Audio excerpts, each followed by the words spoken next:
Recording शुरू हो गया। ठीक है, तो चलते हैं। तो आज मई का जो हम लोग करंट अफेयर्स के बारे में जानेंगे, उसमें तो गगनयान मिशन हो गया, शिक्षा के क्षेत्र में बढ़ावा देने के लिए बहुत सारी स्कीमें शुरू की गई। कोबास 6800 यानी 6800 क्या है, अगली पीढ़ी का बायोडिग्रेडेबल मेटल इम्प्लांट के बारे में। उसके बाद CSIR इंडिया और IIIT हैदराबाद, उसके बीच में क्या एक करार हुआ है जिसको वो विकसित किया जाएगा, वो गगनयान मिशन। उसी तरह से अगर हम देखें तो सामाजिक दूरी के लिए इटली में आई फील यू कंगन विकसित किया गया है। उसी तरह से अब देखें तो रेलवे के डॉक्टरों ने आर रोबोट यानी रोबोट रेल BOT, उसका ये क्या है, तो डॉक्टरों की सहायता के लिए अगप्पे चित्रा मगना निष्कर्षण किट क्या है, इसके बारे में हम लोग जानेंगे। बाल्टिक ट्रेवल बबल क्या है, इसके बारे में हम लोग जानेंगे। उसी तरह से विश्व स्वास्थ्य सभा का 73वां बैठक आयोजित किया गया। ये विश्व स्वास्थ्य सभा का 73वां बैठक में क्या क्या खास बातें हुई, और जैसा कि मैंने इससे पहले लेक्चर में बताया था, विश्व स्वास्थ्य संगठन का जो स्ट्रक्चर होता है, तो सबसे ऊपर विश्व स्वास्थ्य सभा होता है, उसके बाद उससे नीचे एक्जीक्यूटिव काउंसिल होती है, तो उसके बारे में हम लोग चर्चा करेंगे। उसी तरह से नेपाल के नए नक्शे में काला पानी को शामिल किया गया, नेपाल के पार्लियामेंट द्वारा। जो भारत का क्षेत्र है उत्तराखंड में जो पड़ता है आपका, उस क्षेत्र को नेपाल अपना बता रहा है, इसके बारे में जानेंगे। उसी तरह से सुपर अर्थ क्या है, ये इसको सुपर अर्थ जो है ये खोजा गया एक पृथ्वी के जैसा ग्रह है, क्योंकि पृथ्वी से बड़ा होता है इसलिए इसको सुपर अर्थ कहते हैं, तो ये इसके बारे में हम लोग जानेंगे। उसी तरह से महाचक्रवात अम्फन यानी सुपर साइक्लोन अम्फन जो आया था, उसके बारे में हम लोग जानेंगे। ये अम्फन आया था तो इसकी तीव्रता के बारे में, उसके बाद चक्रवात होता क्या है, उसके बाद ट्रॉपिकल चक्रवात बनने के कौन कौन से कारण होते हैं, जिससे बंगाल की खाड़ी में आसानी से ये बनता है। उसी तरह से आगे हम लोग देखेंगे केंद्र सरकार ने जारी की कचरा मुक्त शहरों की लिस्ट, यानी जो सबसे कम कचरा वाला ये है शहर है, उसका एक लिस्ट जारी किया है। उसमें देखेंगे कौन कौन से राज्य को किस तरह से दिया गया है। उसी तरह से कोणार्क सूर्य मंदिर, जो कोणार्क सूर्य मंदिर है वो कोणार्क और उसके आसपास का शहर जो 100% सौर ऊर्जा वाला है, 100% वहाँ सोलर एनर्जी यूज किया जाता है। उसी तरह से पिनांगा अंडमेसिस एक नई प्रजाति की खोज की गई है, प्लांट प्रजाति है, तो वो क्या है उसके बारे में अंडमान निकोबार में अंडमेसिस के नाम ही आपको पता चल रहा। उसी तरह से पश्चिमी घाट को पारिस्थितिकी रूप से संवेदनशील घोषित किया गया, यानी जो वेस्टर्न घाट है, जो पश्चिमी घाट है, उसको इको सेंसिटिव जोन घोषित किया गया है।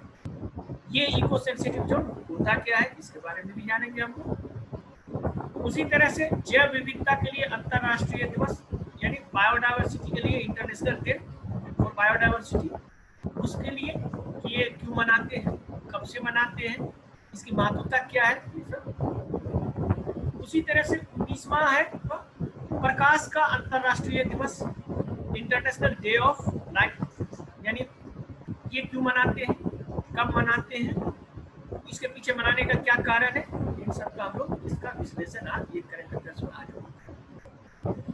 तो चलिए अब शुरू करते हैं हम लोग। शिक्षा क्षेत्र को बढ़ावा देने के लिए PM विद्या जैसी अनेकों योजनाएं शुरू की गई। तो जैसा कि लोग आप देख रहे हैं, इसका संदर्भ क्या था, उस संदर्भ में देखें कि शिक्षा क्षेत्र को बढ़ावा देने के लिए अनेक योजना लागू की गई, और खास करके भारत में जो अभी घोषणा की थी 20 लाख करोड़ ये के बारे में आवंटित किए गए थे, जिसमें भारत को आत्मनिर्भर बनाना है और बहुत सारी योजनाएं चलानी है।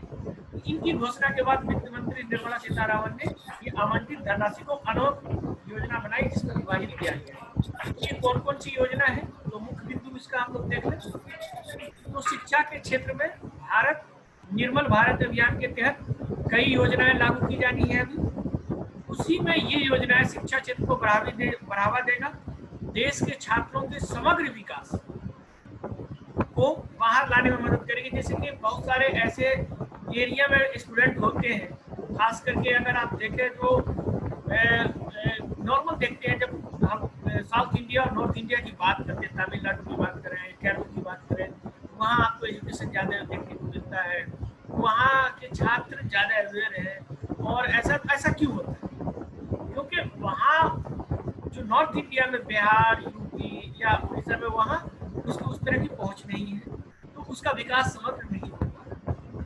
इसका अर्थ ये नहीं है कि जो हिंदी में अगर आपको समझा रहा हो, हिंदी में बोल रहा हो, हिंदी भाषी क्षेत्र में वहाँ के लोगों के टैलेंट की कमी नहीं है, लेकिन प्रॉब्लम है कि उसके जो हार्डल है उसको किस तरह से दूर किया जाए, उसको किस तरह से विकसित किया जाए। आपको ये पता होना चाहिए, हम लोग नॉर्मल पैमाना ये मानते हैं कि जो अंग्रेजी में अच्छा से स्टडी करेगा, जो अंग्रेजी में बहुत अच्छा से बोल पाएगा, जो लेक्चर दे पाएगा, वो बहुत अच्छा, बहुत ज्ञानी होगा। ऐसा नहीं है। अगर ऐसा होता तो कॉन्टिनेंटल ड्रिफ्ट थ्योरी कोई अंग्रेज दिया होता, लेकिन कॉन्टिनेंटल ड्रिफ्ट थ्योरी दिया था अल्फ्रेड वेगनर ने, और उसने सारा चीज लिखा था जर्मन भाषा में, अपनी भाषा में। चूंकि अपनी भाषा जो होती है, जो आपको हिंदी में समझाते हैं, ये काफी अच्छी तरह से आप समझिए अंग्रेजी के बजाय। तो अपनी भाषा में समझ के किस तरह से उसके विकास को बाहर लाया जाए, किस तरह से शिक्षा के क्षेत्र में एक सुधार किया जाए, तो ये आत्मनिर्भर भारत का। तो इसमें था एक पीएम ई विद्या।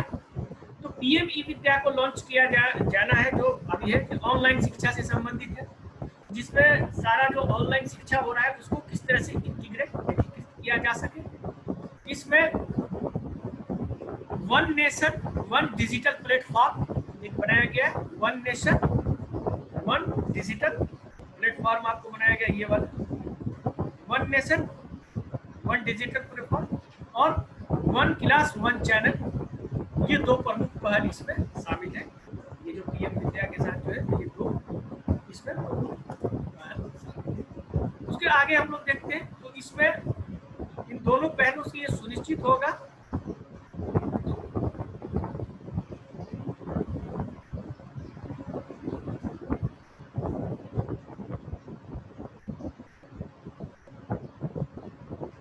तो इन दोनों पहलों से मतलब पहल से ये होगा कि किस तरह से दूर के क्षेत्र को लोग शिक्षा दे सके। ये पहल शिक्षा के समग्र पहुंच में वृद्धि करेगा और सुधार करेगा। यानी इससे क्या होगा कि आप हर जगह, जैसे कि आप घर बैठे ही पढ़ रहे हैं, कोई झारखंड में है, कोई बिहार में हो सकते हैं, कोई यूपी में हो सकते हैं, पूरे इंडिया में आप कहीं से भी ऑनलाइन पढ़ सकते हैं। आपके पास वो डिवाइस होनी चाहिए और सुविधाएं होनी चाहिए। अगर हमारा इंफ्रास्ट्रक्चर सुविधाएं डेवलप है तो दिल्ली में बैठा हुआ बंदा और एक गांव में बैठा हुआ बंदा भी उससे शिक्षा हासिल कर सकता है। तो ये इस तरह से, इससे ये फायदा भी होगा कि ये शिक्षा में इक्विटी भी लाएगा, यानी समता भी लाएगा।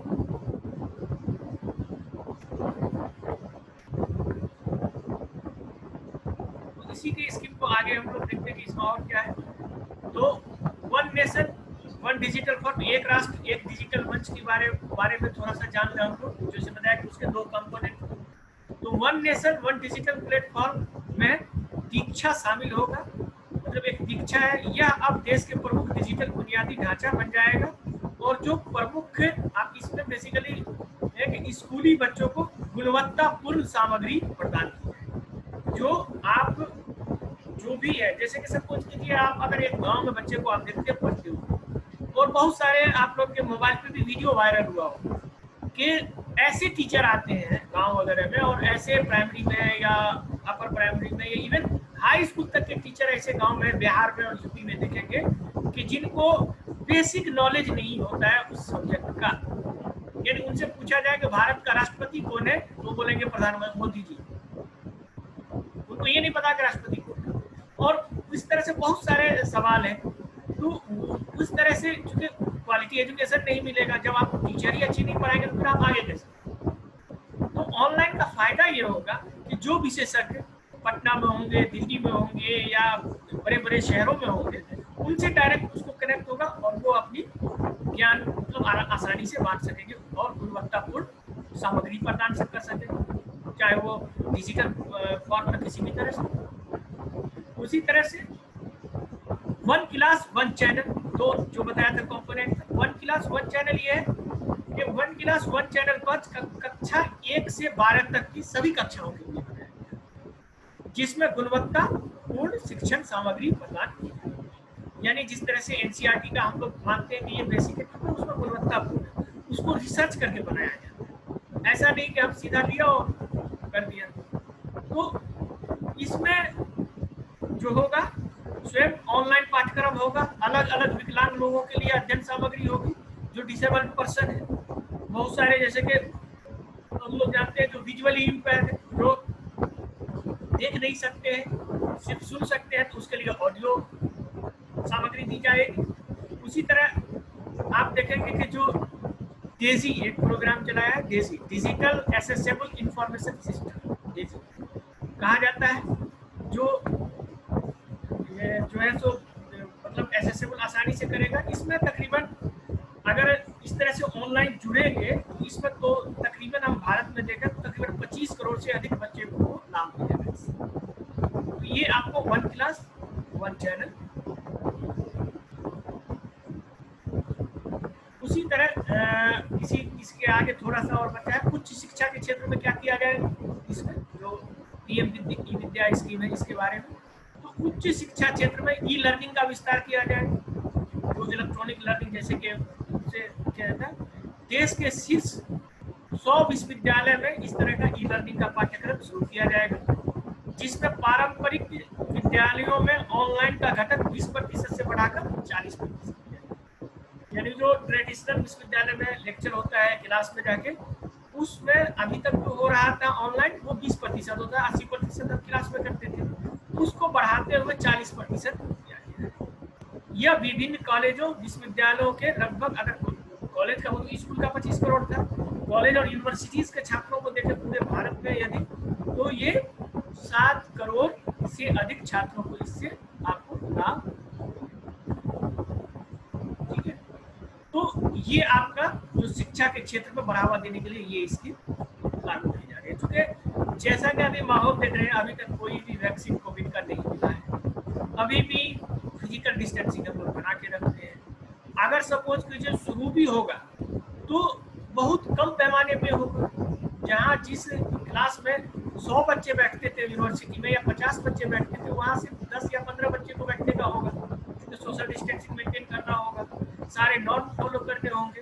तो तत्काल इसलिए ये डिजिटल पहल की गई, ताकि इससे आपका काम भी चलता रहे और पढ़ा भी आसानी से उसको। उसके बाद आगे चलते हैं, कोवास 6800 या 6800 परीक्षण मशीन राष्ट्र को समर्पित किए हैं। क्या इसके बारे में हम लोग क्या करें, तो इसका संदर्भ अगर देखें तो यह केंद्रीय स्वास्थ्य एवं परिवार कल्याण मंत्री जो डॉक्टर हर्षवर्धन है ने नई दिल्ली में national centre for disease control, जो राष्ट्रीय बीमारी नियंत्रण जो है केंद्र है, NCDC national centre for disease control के दौरे के दौरान कोवास 600 कोविड-19 परीक्षण मशीन राष्ट्र को समर्पित की। जैसे कि हमने बताया था, ये कोवास ये कोविड से संबंधित है, तो ये मशीन समर्पित किया था। इसका मुख्य बिंदु देखें तो यह मशीन को NCDC मतलब नेशनल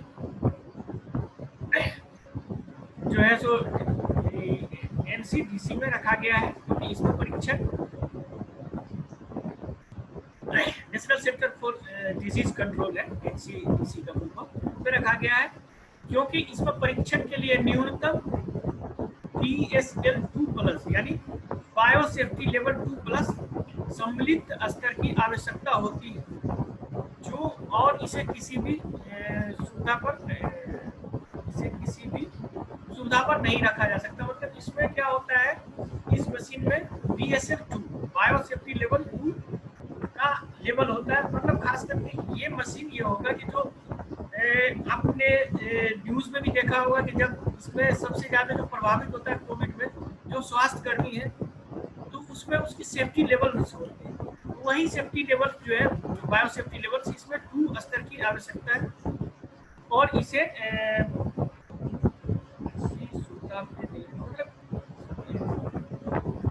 ये बेसिकली जो रोगजनक है, मतलब जो पैथोजेंस है, जैसे कि वायरल हेपेटाइटिस बी, सी, HIV, MVT, बेबीलोमा, PMV, कैलिमोडिया आदि किसी का भी पता, मतलब ये जो है मल्टीपर्पज है, सिर्फ कोविड का ही पता नहीं लगा सकता है, बल्कि अन्य वायरल डिजीज जो भी जैसे कि हेपेटाइटिस B बी भी होता है, विटामिन सी भी होता है, उसके बाद HIV, तो अन्य का भी ये आसानी से मतलब कई प्रकार के बीमारियों का ये पता लगा सकता है, ये जो समर्पित किया गया ये मशीन राष्ट्र को। इसका अगर हम देखें तो विकसित के लिए इसका क्या है कि क्या टेक्निक इसमें यूज किया जाता है, तो ये जो यूज करते हैं RT-PCR करते हैं, जो नॉर्मली कोरोना वायरस का डिटेक्ट करने के लिए यूज किया जाता है।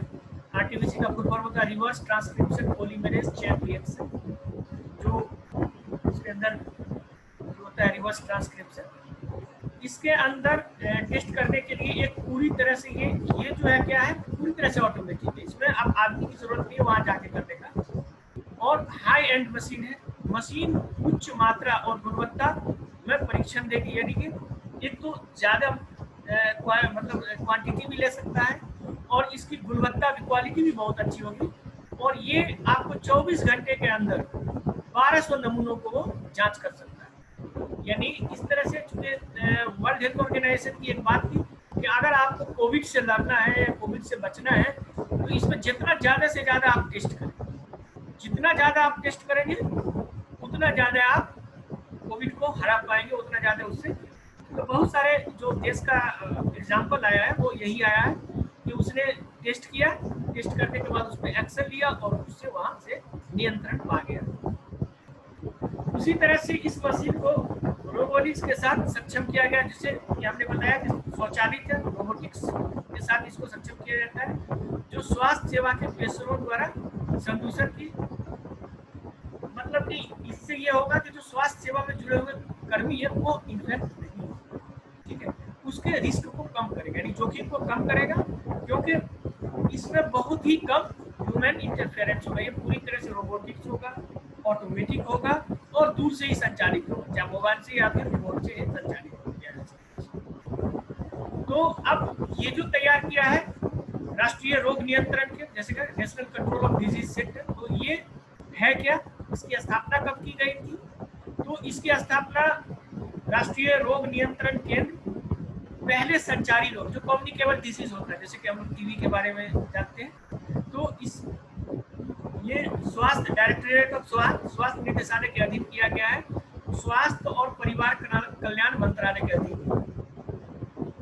इसकी स्थापना जुलाई 1963 में हुई थी और ये महामारी विज्ञान के अनुसंधान और संचारी रोग के नियंत्रण के लिए भारत के मलेरिया संस्थान, जैसे कि हम बता रहे हैं जब 60 या 70 के दशक में देखते हैं मलेरिया वगैरह काफी भयंकर था, खास करके जो थर्ड वर्ल्ड कंट्री है, चाहे अफ्रीकन कंट्री, एशियन कंट्री, तो वहाँ इस तरह से ये किया गया था। तो 1963 में बना था और ये भारत के मलेरिया संस्थान यानी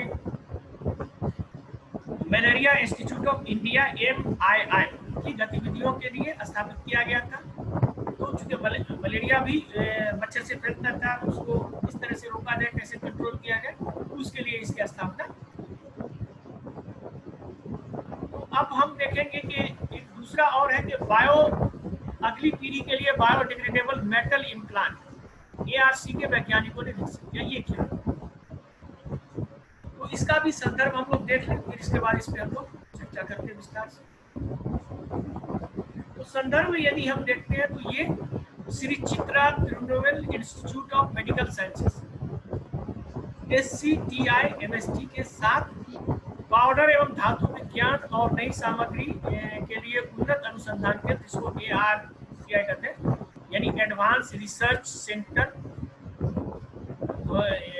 इंटरनेशनल एडवांस रिसर्च सेंटर होता है फॉर पाउडर एंड मेटलर्जी, इसका इंग्लिश में नाम है, इसलिए ARCI इसको शॉर्ट फॉर्म में कहते हैं हम लोग। तो ये अनुसंधान केंद्र के वैज्ञानिक ने नए बायोडिग्रेडेबल प्रत्यारोपण विकसित किया, यानी ऐसा बायोडिग्रेडेबल ट्रांसप्लांट करने का मटेरियल तैयार किया है, डेवलप किया है कि ये आयरन और मैग्नीज के मिश्र धातु से विकसित किया गया। जैसे सपोज कीजिए इसका यूज कैसे, तो आप देखते हैं जब डॉक्टर किसी का हाथ टूट जाता है, किसी का पैर टूट गया और वो काम नहीं होता, तो डॉक्टर क्या करता है, डॉक्टर बोलता है कि भाई इसमें आपको रॉड लगाना पड़ेगा, इसको ज्वाइंट करने के लिए। अब वो ज्वाइंट हो जाता है, रॉड उसके अंदर रहता है, फिर एक ऑपरेशन करके उसके रॉड को निकालता है डॉक्टर, तो ये फिर दोबारा ऑपरेशन करता है, तो उसमें प्रक्रियाएं होती है, मरीज को भी बहुत दिक्कत होता है, तो डॉक्टर को भी जटिलताओं का सामना करना पड़ता है।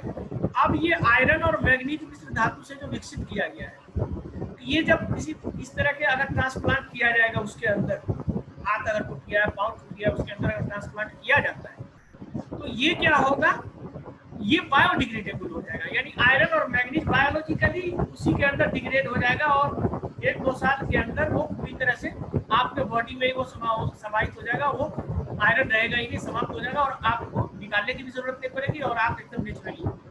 तो ये एक बहुत बड़ा अचीवमेंट। तो मुख्य बिंदु ये है कि मिश्र धातु से बायोडिग्रेडेबल ऑर्थोपेडिक प्रत्यारोपण अनुपूरक, जो ऑर्थोपेडिक बताते हैं, जैसे जोड़ हड्डी वगैरह का जो होता है, बनाने के लिए किया गया है। ये प्रत्यारोपण चिकित्सा प्रक्रिया में भाग लेता है, जो धीरे धीरे यांत्रिक अखंडता को बनाए रखता है। यानी जो फिजिकली उसको जो जोड़ने के लिए जिस तरह से आयरन वगैरह को रखते हैं, उसको वो जोड़े रखता है और मानव शरीर में ये कोई भी अपना अवशेष नहीं छोड़ता है। ये पूरी तरह से डिग्रेड होकर आपके बॉडी में मिल जाएगा, पता भी नहीं चलेगा। तो ये निश्चित रूप से वर्तमान जो प्रत्यारोपण का विकल्प है, जो स्टील का रॉड लगाते हैं या कुछ लगाते हैं, उसके लिए एक बेहतर विकल्प है। ये अगली पीढ़ी का, नेक्स्ट जनरेशन का समझिए साइंटिफिक एडवांसमेंट या डेवलपमेंट।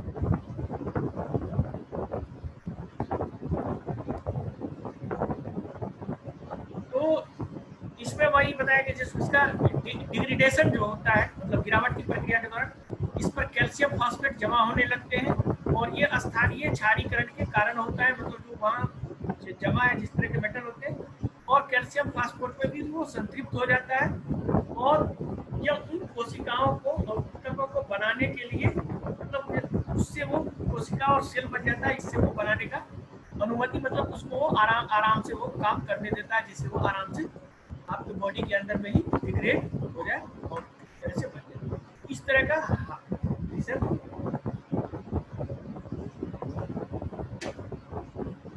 अब वर्तमान में हम देखें कि प्रेजेंट में ये तो नेक्स्ट जनरेशन का अभी क्या यूज किया जा रहा था इसको लेकर के, तो वर्तमान में प्रयोग से दीर्घकालिक दुष्प्रभाव होते थे, जैसे कि विषाक्तता। आयरन का रॉड है, उसमें जंग लग जाए या और कुछ ऐसी चीजें हो जाए जिससे इन्फेक्शन हो सकता है।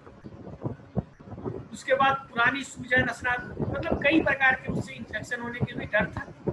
तो ये दुष्प्रभाव जो है ये बायोडिग्रेडेबल में नहीं हो, क्योंकि इस प्रकार का धातु है जो पूरी तरह से बायोडिग्रेडेबल है। तो बायोडिग्रेडेबल सामग्री जो है इसमें जो यूज किया गया उसमें लोहा, जस्ता और मैग्नीज का यूज किया।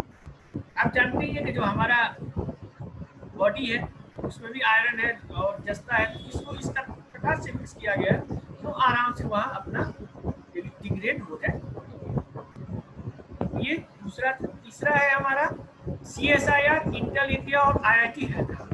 ये एक क्या प्रोजेक्ट किया, इसके बारे में हम लोग देखें तो ये संदर्भ इसका हम देखें तो जैसा कि हमने बताया कि मई का ही ये है, last Intel India, international institute of information technology, IIT Hyderabad, उसी तरह से औद्योगिक अनुसंधान परिषद CSIR, एक तेज और कुशल लागत वाले, मतलब एक तेजी से करें और एक कॉस्ट इफेक्टिव। कुशल लागत मतलब एक अच्छा जो कॉस्ट इफेक्टिव, इसको इंग्लिश में बोलते हैं, उसको अगर हिंदी में तर्जुमा करेंगे तो कुशल लागत हो जाएगा, मतलब ट्रांसलेट करेंगे तो कोविड-19 नैदानिक समाधान विकसित करने के लिए एक साथ आया है। इस तरह से हम इस कोविड का इलाज कॉस्ट इफेक्टिव भी हो, महंगा भी ना हो और तेज भी। इसके लिए इंटेल इंडिया, CSIR और IIT हैदराबाद। तो मुख्य बिंदु इसका है कि भारत में तत्काल स्थानीय जरूरतों के लिए प्रभावी और स्केलेबल समाधान खोजने में उन्नत तकनीक को लागू करने पर ध्यान दिया जा रहा है। जितना जल्दी हो सके लोग अच्छे से अच्छा टेक्नोलॉजी मतलब खोज सके इंडिजीनियसली, क्योंकि इसलिए इंडिजीनियसली खोजने की जरूरत हो रही है कि पूरी दुनिया तो अपने अपने में व्यस्त है तो कोविड का। उसी तरह से इंटेल इंडिया एक इंड-टू-इंड सिस्टम विकसित कर रहा है जिसमें कई एप्लीकेशन हो सकता है, जिसमें टेस्टिंग होगा, डाटा कलेक्शन होगा, गेटवे होगा, उसके बाद एक्सचेंज होगा, उसके बाद AI मॉडल होगा, हब इंफॉर्मेशन, ये सारा चीज ये इकट्ठा करके इस तरह से ये बनाने का प्रयास अभी कर रहे हैं। तो इसको देखें आगे। तो ये जो IIT हैदराबाद लंबे समय से महामारी से निपटने के लिए दवा और टीके की खोज में मदद करने के लिए जो रिस्क होता है, जैसे कहाँ आप जाएंगे तो ज़्यादा बीमारी हो सकता है, तो जोखिम का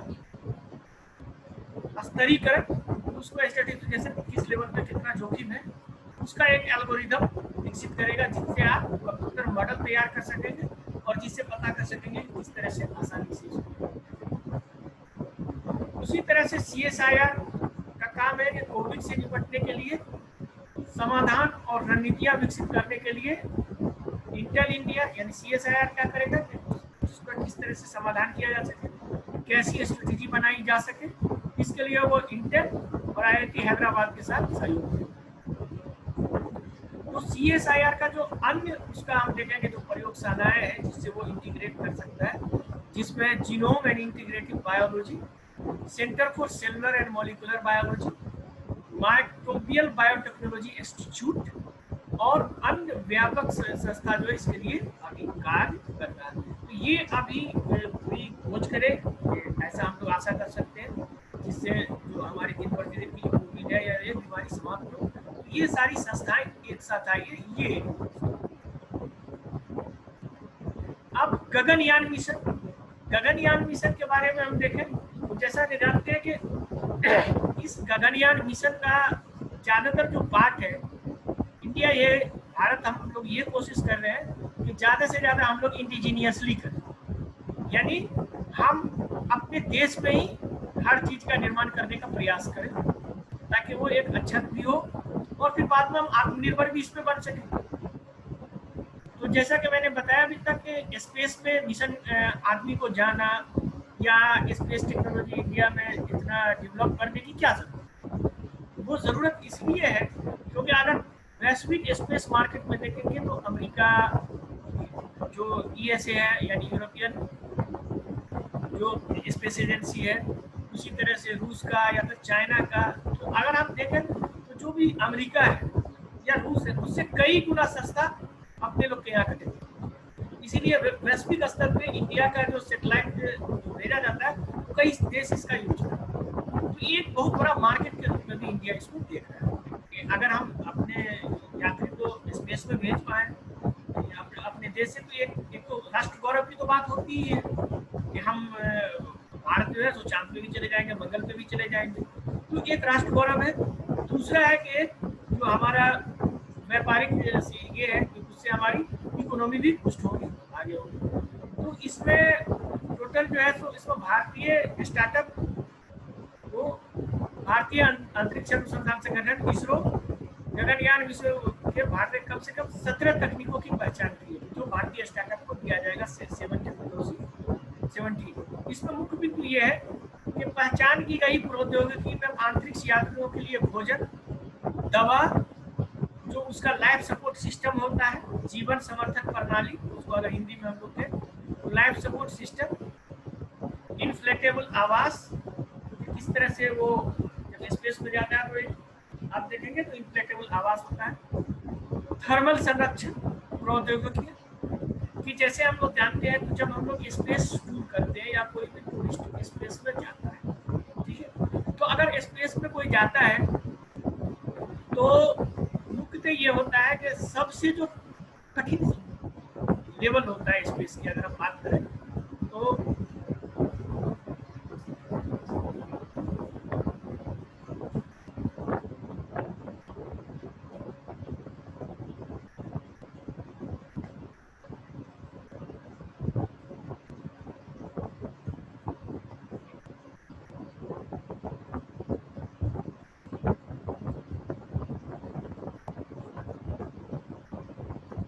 अब ठीक आवाज आ रहा है आप लोगों को? हेलो,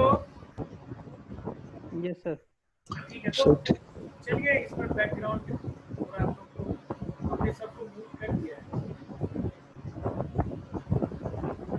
तो सर पीछे की ना ज्यादा ही आवाज है, लेकिन आपको गर्मी में भी तो नहीं बिठाल सकते ना आप। नहीं, कोई अच्छा बात वो नहीं आ सर। रहा है, 1 मिनट रुकिए। सर ज्यादा ही आते कुछ, फिर सुन ही नहीं पा रहे हैं आपको, मतलब आपसे अच्छा, ज्यादा वो आवाज है। चलिए ये थोड़ा हेड है।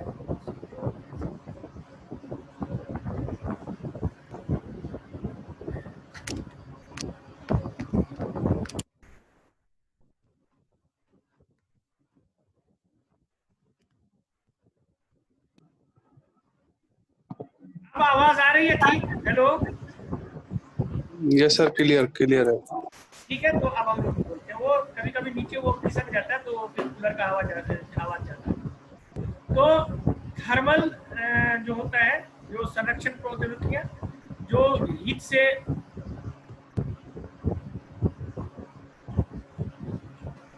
तो हीट जो होता है वो बेसिकली जब हम लोग आपको ज्योग्राफी में पढ़ाएंगे, एटमॉस्फेयर का विभिन्न लेयर होता है। तो जब हम लोग थर्मोस्फेयर में जाते हैं, तो जब थर्मोस्फेयर में जाते हैं तो जब पृथ्वी और स्पेस के बीच का जो बाउंड्री, जिसको एक्जियोस्फीयर कहा जाता है, उसके बीच का जो टेम्परेचर होता है वो 1500 डिग्री सेल्सियस। इसका मतलब ये है कि आप स्पेस में जब जाएंगे तो वो 1500 डिग्री को पार करके जाएंगे, और अगर उसको पार करना होता है तो उसके लिए स्पेशल थर्मल संरक्षण प्रौद्योगिकी आती है, शील्ड आती है। यही प्रौद्योगिकी की कमी थी जो कल्पना चावला का डेथ हुआ था। जब कोलंबिया आ रहा था तो वहाँ अचानक उसमें वो जो टाइल्स था वो शायद कहीं से लीक था या क्या था, वहाँ उसमें वो जल के राख हो गया। तो ये थर्मल संरक्षण प्रौद्योगिकियाँ होती है। उसी तरह से विकिरण विरोधी प्रौद्योगिकियाँ भी शामिल होती है। जैसे कि हम अब पढ़ेंगे आपको, जो आयनोस्फीयर में बहुत सारे सोलर रेडिएशन रहते हैं, जो कॉस्मिक वेव्स सब भी रहते हैं। ये सब हम लोग आगे उसमें देखें। तो ये सब टेक्नोलॉजी की पहचान की गई है, जो भारतीय स्टार्टअप इन सब प्रौद्योगिकी का जो है उसके लिए किस तरह से प्रोडक्ट तैयार कर सके, जिसमें हमारे भारत अंतरिक्ष यात्री उसको आसानी से। इसरो मिशन में भाग लेने वाली कंपनियों के आने के साथ बौद्धिक गुणों को भी साझा करेगा, जो इंटेलेक्चुअल प्रॉपर्टीज है उसको भी एक दूसरे से साझा करेगा। उसी तरह से भारत ने अपने वायुसेना के पायलटों को गगनयान मिशन के लिए प्रशिक्षित होने के लिए रूस भी भेजा है। यानी वो लोग अभी जाके रूस में ट्रेनिंग ले रहे हैं कि किस तरह से स्पेस में जाना है, किस तरह से वहाँ रहना है। तो वो पायलट को इस तरह से वो कर रहे हैं। उसी तरह से आप देखें तो गगनयान मिशन क्या है भारत में, इसके बारे में थोड़ा जान। तो गगनयान मिशन इसरो का क्रू स्पेस प्रोग्राम है, मतलब जिसमें वो मानव को भेजा जाएगा। इस कार्यक्रम के तहत 3 वायुसेना के पायलटों का अंतरिक्ष में ले जाया जाएगा। यानी इसमें जो एयरफोर्स के 3 पायलट जाएंगे। चालक दल के मिशन को दिसंबर 2021 में लॉन्च किया जाएगा, यानी अगले साल दिसंबर में लॉन्च किया जाना है। तो चालक दल के साथ एक महिला दिखने वाली रोबोट, एक रोबोट भी बनाया गया है जो दिखने में महिला, जिस रोबोट को व्योम मित्र अंतरिक्ष यात्रियों के साथ रहे। व्योम मित्र, इसको महिला देखने वाली, इसको व्योम मित्र कहा जाता है। तो हो सकता है व्योम मित्र भी आपको पूछ दे कि व्योम मित्र क्या है। यदि केबिन के भीतर पर्यावरण परिवर्तन अंतरिक्ष यात्रियों को असहज हो जाता है तो रोबोट चेतावनी देगा, यानी देखेगा कि ह्यूमन के लिए इवेंट, तो रोबोट पहले ही वार्निंग दे देगा ताकि अपना जो सेफ्टी मेजर्स है उसको अपनाया जा सके। उड़ान जो होगा ये गगन मिशन का, वो 7 दिन के लिए होगा। ठीक है, तो ये बेसिकली व्योम मित्र को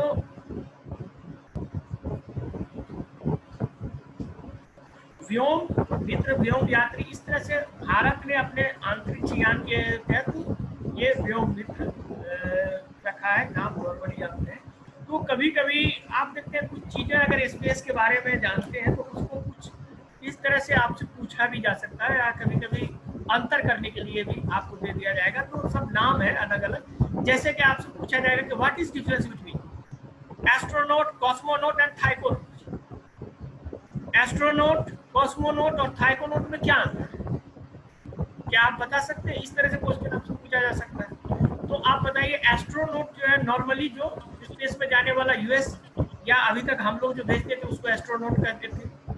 कॉस्मोनॉट जो है वो रूस के अंतरिक्ष यात्री जो जाते हैं तो रूस को उसको कॉस्मोनॉट बोला जाता है। चीन जो अपना अंतरिक्ष यात्री भेजा उसको थाइकोनॉट उसने कहा। तो चीन का यात्री हो गया थाइकोनॉट, रूस का हो गया कॉस्मोनॉट, और यूएस और अदर यूरोपियन स्पेसिस उसको एस्ट्रोनॉट बोलते हैं। और हम लोग जो भेजे हैं तो वो व्योम यात्री या व्योम नोट बोल सकते हैं उसको। उसी में व्योम मित्र, ये नया टर्म इंडिया के लिए टर्म यूज हुआ है। पहले व्योम मित्र से पहले हम लोग भी एस्ट्रोनॉट ही कहते थे इंडिया में। तो ये अपने अपने इसके आधार पे लोग रखता है कि अपना कल्चर अपना ये डेवलप हुआ। कॉस्मोनॉट रूस वाला कहता है, एस्ट्रोनॉट हम लोग कहते हैं, चीन अपना संस्कृति के हिसाब से उसको थाइकोनॉट बोलता है। तो ये डिफरेंट डिफरेंट नेम है, लेकिन सब ये अंतरिक्ष यात्री है। उसी तरह इसकी पृष्ठभूमि देखें, ये गगनयान का जो है, तो गगनयान मिशन की शुरुआत 11वीं पंचवर्षीय योजना के दौरान ही की गई थी। मिशन की कुल लागत 124 बिलियन रुपये आंकी गई है, यानी इतने रुपये इसमें खर्च होगा। 2012 में इसमें जो 2012 में चुके ये 11वीं पंचवर्षीय योजना के तहत की गई थी, तो 2012 में इसमें 500 मिलियन रुपये जारी किए गए थे, जिसमें 2018 में भारत सरकार ने इसमें 100 बिलियन रुपये स्वीकृत किए। यानी 2012 में ये 500 मिलियन था, अब 2018 में इसको 100 बिलियन किया गया। किसमें? गगनयान मिशन में ये किया गया। वित्त मंत्री निर्मला सीतारामन ने आत्मनिर्भर भारत अभियान की अपनी 5वीं किस्त के दौरान स्टार्टअप की योजना की भी घोषणा की है। खास करके जो इसमें जो हम लोग देखेंगे तो ये सारा चीज मिला के 20 लाख करोड़ जो रुपया है, जिसमें हम स्टार्टअप स्पेस के लिए भी कर रहे हैं, उद्योग के लिए भी बहुत सारी चीजें, तो ये 20 लाख करोड़ देके किस तरह से हमारा इकोनॉमी स्ट्रांग हो, किस तरह से फिर उसमें क्या है। तो ये आपका, अब आवाज ठीक आ रही है? हेलो, यस सर ठीक है। इटली ने सामाजिक दूरी के लिए जो मैंने बताया कि आई फूड कंगन का यूज किया गया, इसका संदर्भ ये है कि जिनोवा स्थित इतालवी प्रौद्योगिकी संस्थान आई फील यू कंगन विकसित किया है। संस्था है जो ब्रेसलेट है, जो उपयोगकर्ता को सामाजिक दूरी करने के लिए नियमों का पालन करने में मदद करेगा। बेसिकली जो सोशल डिस्टेंसिंग होगा उसमें ये उसको मदद करेगा।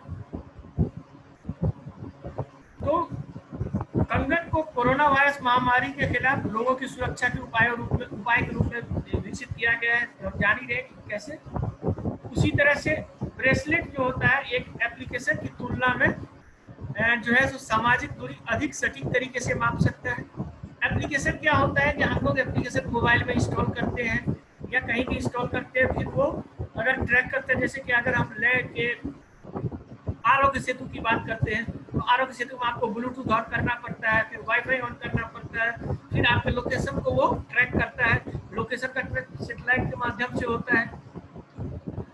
तो इस तरह से क्या होता है कि उसमें प्रक्रिया में काफी टाइम लग जाता है, जबकि ब्रेसलेट जो है वो ऐप की तुलना में अधिक सटीक तरीके से, क्योंकि वही से वो वाइब्रेट करता है और 2 मीटर की दूरी पे अगर किसी के पास है तो वो उसको ऑब्जर्व कर लेता है।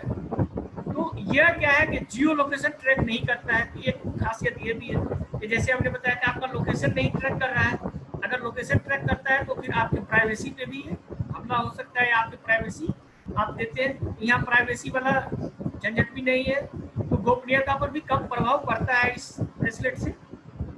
उसी तरह अगर हम देखें इसमें तो ब्रेसलेट केवल एक रेडियो सिग्नल होता है जिसका उपयोग करता है।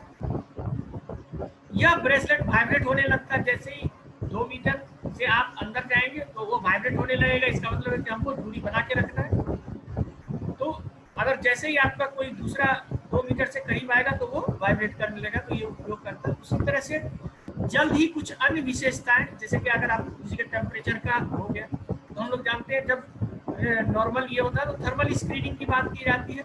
तो थर्मल स्क्रीनिंग में जो है तो ये सारी फीचर्स इसमें भी आप शामिल किया जाएगा ब्रेसलेट। तो ये आपका था, ये इटली ने विकसित किया था। आगे हम लोग देखते हैं रेलवे डॉक्टरों की सहायता के लिए रेल बोट या बीओटी या आर बोट शुरू किया गया है। तो ये आर बोट है क्या? आर बोट रेल बोट शुरू किया गया है। तो यह दक्षिण मध्य रेलवे जोन के कोविड-19 के प्रकोप के मद्देनजर मरीज की देखभाल के लिए अस्पताल प्रबंधन जो हॉस्पिटल मैनेजमेंट है उसके लिए ऐसा रोबोट डिवाइस का रेल बोर्ड का विकसित किया गया है ताकि मानव इसका ये ना कर सके, ये रोबोट इसका हैंडल कर सके कोविड को लेकर। तो मुख्य बिंदु ये है कि ये सेंट्रल रेलवे अस्पताल लल्लानपुरा सिकंदराबाद में उपयोग के लिए तैनात होने से पहले व्यापक परीक्षण किया गया था और काफी अच्छा रिजल्ट दिया था। आरबीओटी या रेल रोबोट जो है रेल बोर्ड का उपयोग क्या किया जाएगा, इसका उपयोग दवाओं के लिए, चिकित्सा सहायता उपकरण के लिए और रोगियों को बिना शारीरिक काज का भोजन, जैसे कोई भी अगर लोग भोजन देने जाएगा तो उसको टच होने का खतरा हो सकता है, तो अगर कोई क्वारंटाइन में मौजूद है तो वहाँ स्वास्थ्य कर्मी ना जाके उसको ये रोबोट जाके उसको भोजन देगा, उसकी देखभाल करेगा। ये सारा काम रोबोट करेगा तो यहाँ फिर संक्रमण और बीमार होने का तो हॉस्पिटल स्टाफ है उसको जरूरत नहीं पड़ेगा, तो उसको एक सेफ्टी।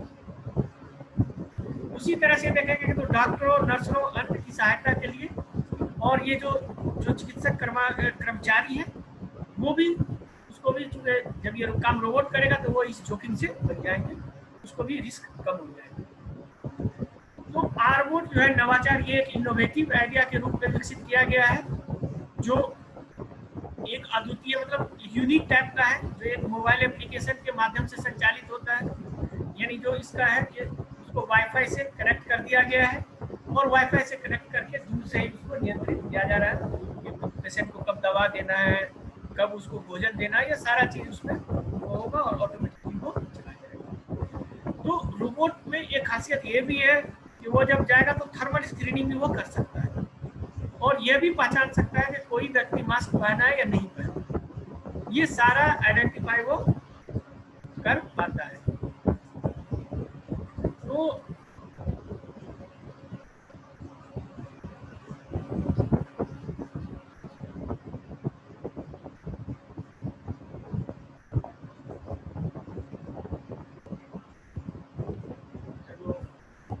अब आप लोगों को आ रहा है अच्छा आवाज? हेलो, अच्छी आवाज आ रही है? सर ठीक। जो सुन रहे हो बोलिए कि अच्छी आवाज आ रही है, कोई दिक्कत है तो कूलर को बंद कर दो। हेलो सर, आ रही है आवाज?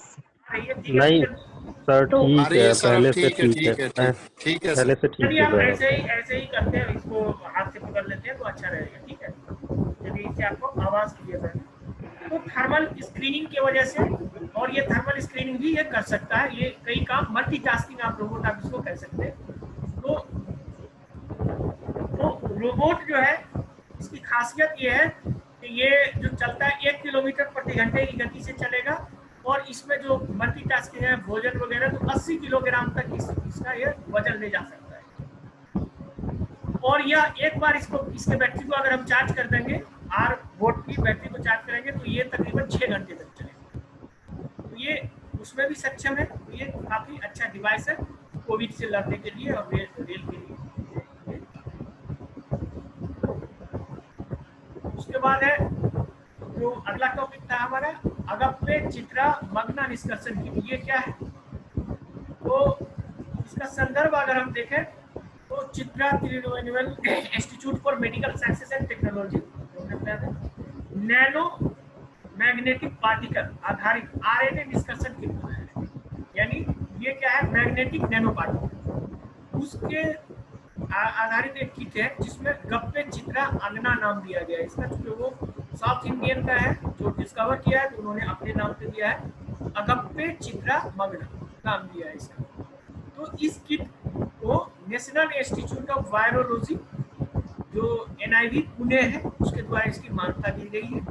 और इस किट को SCTIMST जो अभी हमने बताया Chitra Tirunal institute for medical sciences and technology द्वारा विकसित किया गया था और इसे अगप्पा डायग्नोस्टिक्स में स्थानांतरित किया गया था और इसीलिए इसका नाम अगप्पा चित्रा अंगना रखा गया, क्योंकि वही जहाँ अगप्पा था वही डायग्नोस्टिक्स इसमें रखा गया, इसीलिए इसका किट का नाम ये रखा गया। किट की मंजूरी केंद्रीय औषधि मानक नियंत्रण संगठन CDCO द्वारा प्रदान की गई है। कोविड-19 का पता लगाने के लिए परीक्षण के दौरान इसका उपयोग किया जाएगा। इस किट का जो कोविड का है परीक्षण, तो अगप्पा डायग्नोस्टिक लिमिटेड की मदद से, यानी जो अगप्पा डायग्नोस्टिक लिमिटेड की मदद से SCTIMST द्वारा किट विकसित किया गया है। यानी ये पूरा विकसित किया है ये किट। अब इस किट की खासियत ये होगी, इसके बारे में हम लोग जाने कि इसकी क्या खासियत है। तो हमने जाना कि ये विकसित किया है। इसकी खासियत ये है कि ये किट आरएनए को अलग करने के लिए चुंबकीय नैनो पार्टिकल, जो मैग्नेटिक नैनो पार्टिकल है, चुंबकीय नैनो पार्टिकल है, उसका एक नवीन तकनीक का उपयोग करेगी, न्यू टेक्नोलॉजी का उपयोग करेगी, जिसमें रोगी का जो आरएनए पकड़ने का ये है वो उपयोग किया जाएगा। खास करके जो वायरस है, खास करके जो कोविड-19 वायरस है, तो ये आरएनए स्ट्रेन है, तो वो पकड़ेगा। इसका कारण ये है कि इसमें क्या होगा कि इससे किट सकारात्मक जो कौन सा पॉजिटिव लोग हैं उसके बारे में पता लगा सकेगा। इसका कारण यह है कि चुंबकीय नैनोकण वायरल आरएनए को बांधता है, उसको खींचता है, और जब चुंबकीय क्षेत्र के संपर्क में आता है तो केंद्रित मतलब जो आरएनए है वो अलग से सेंट्रलाइज हो जाता है। मोटे तौर पे आप समझिए कि ये जो नैनो मैग्नेटिक पार्टिकल है वो आरएनए को कैच करके वो पता लगा सकता है कि ये कोविड-19 का पॉजिटिव है या नहीं है। इस तरह से लगाने में ये किट आसान होगा। इसका लाभ इस तरह से है कि ये किट जो है, चूंकि नैनो पार्टिकल का यूज किया गया है छोटा है, तो ये काफी सस्ता किट है, काफी सस्ती किट है। इस किट की जो कीमत है अगर आप देखेंगे तो मार्केट में लिया जाए उससे 300 रुपये में आ जाएगा, और इसको ये भी संभावना है कि आगे इसको और 150 रुपये तक किया जाए। इससे भारत की जरूरतों को पूरा करने में मदद मिलेगी। क्योंकि फिर वही के जो वर्ल्ड हेल्थ ऑर्गेनाइजेशन ने कहा था कि सिर्फ कोविड से लड़ने का एक ही तरीका है, टेस्ट। सिर्फ आप टेस्ट करते रहे, ताकि टेस्ट करके उसको आइसोलेट करें, ताकि उसको ज़्यादा से ज़्यादा हम ये कर पाए। तो भारत सरकार ने अनुमान लगाया है कि देश में अगले 6 महीनों में, आगे आने वाले 6 महीनों में लगभग इस तरह के 8 लाख किट की आवश्यकता होगी। तो अगप्पा डायग्नोस्टिक प्रतिमा, अभी जो है ये जो अगप्पा चित्रा आगना निष्कर्षण किट जो है, इसका नाम जो है, तो ये जो अगप्पा डायग्नोस्टिक है, ये प्रतिमा ये लिया है कि ये 3 लाख किट बनाएगा हर महीने। तो ये इसकी निर्माण की क्षमता है। तो ये किट के बारे में था। अब हम लोग बाल्टिक ट्रेवल बबल, ये क्या है इसके बारे में, तो ये भी है कि लिथुआनिया, लातविया, एस्टोनिया जैसे बाल्टिक देश एक दूसरे को यात्रा बुलबुला, यानी बबल्स मतलब बुलबुला होता है, तो बनाने के लिए अपनी सीमाएं खोल दी है, यानी एक दूसरे से आवाजाही के लिए। इसे बाल्टिक ट्रेवल बबल कहा जाता है। तो चूंकि इस क्षेत्र में यह था कि इनके सीमाओं से जो यूरोपीय राष्ट्र है, तो अन्य जो यूरोपीय राष्ट्र बाल्टिक के, ये तो बाल्टिक क्षेत्र का है, दूसरा जो बाल्टिक क्षेत्र से अन्य वाले हैं, तो उसमें आप देखेंगे कि इस क्षेत्र में कम, मतलब यूरोपीय राज्यों की तरह बुरी तरह से उतना प्रभावित नहीं हुआ। अन्य राज्यों को 14 दिन के लिए क्वारंटाइन किया गया, लेकिन जो इस एरिया का है बाल्टिक क्षेत्र का, उसके लिए नहीं है, उसके लिए खोल दिया गया। तो वो इसलिए है कि अन्य यूरोप ज्यादा प्रभावित है और बाल्टिक क्षेत्र कम प्रभावित है। इस क्षेत्र में अगर अभी देखा तो सिर्फ 150 से भी कम मौतें होती हैं।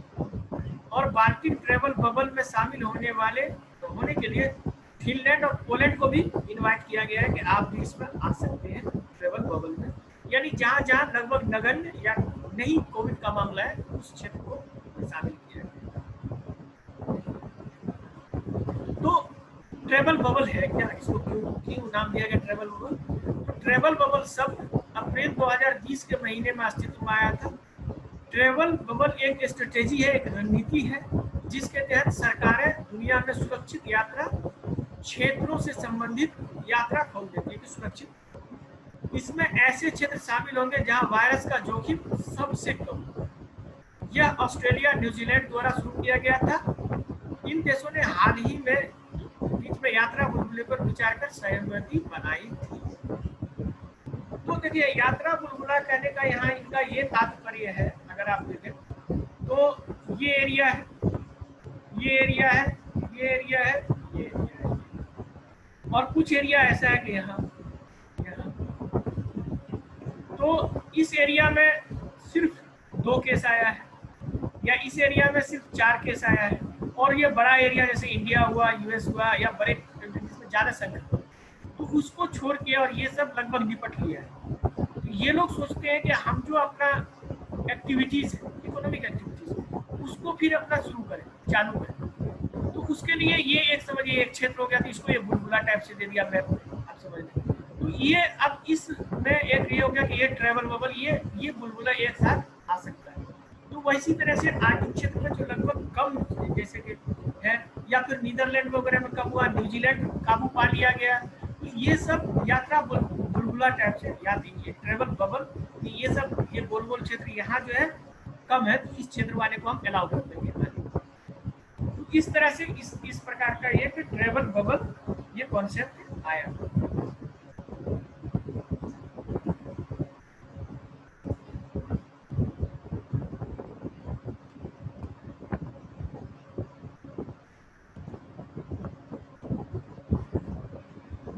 तो अब हम देखेंगे कि कभी कभी आपसे पूछ देगा कि बाल्टिक के क्षेत्र में कौन सा देश है बाल्टिक में? बाल्टिक, तो बाल्टिक देश वो है जो उत्तरी यूरोप और बाल्टिक समुद्र के पूर्वी तट पर है। कहाँ है? उत्तरी यूरोप और बाल्टिक सी जो है उसके पूर्वी तट पे है। ये देखिए,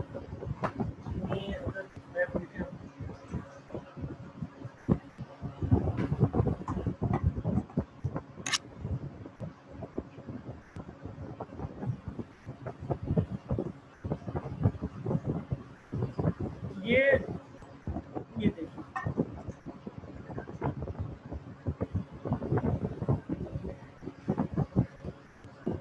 ये यहाँ, ये जो ये आपका नीदरलैंड स्कैंडिनेविया दिखाई दे रहा है, यहीं पे ये बाल्टिक क्षेत्र ये कहलाता है। ये उत्तरी यूरोप और ये बाल्टिक सी है, उसके आसपास जो एरिया है वो बाल्टिक क्षेत्र कहलाता है। ये इसमें आपको जो शामिल है बाल्टिक क्षेत्र में आपको है, ये भी कभी कभी आपसे दे देगा कौन सा देश है जो बाल्टिक क्षेत्र में उसके पास में ना सर, उसके पास में जो उधर जो आप देखते हैं ना जो स्कैंडिनेवियन कंट्री है और उसके बीच में जो वहाँ है, अच्छा ये फिर नीचे चला गया, पोलैंड के पास है ना, पोलैंड से ऊपर।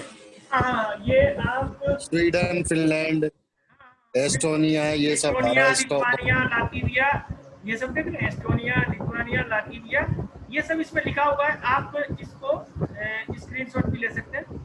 सीमा के जैसे कि रूस है, स्वीडन है, डेनमार्क है, एस्टोनिया, फिनलैंड, लातविया, उधर से आप देखें तो जर्मनी भी आपको मिल जाएगा, पोलैंड, और तो ये सब है, एक तो दिखा देते हैं।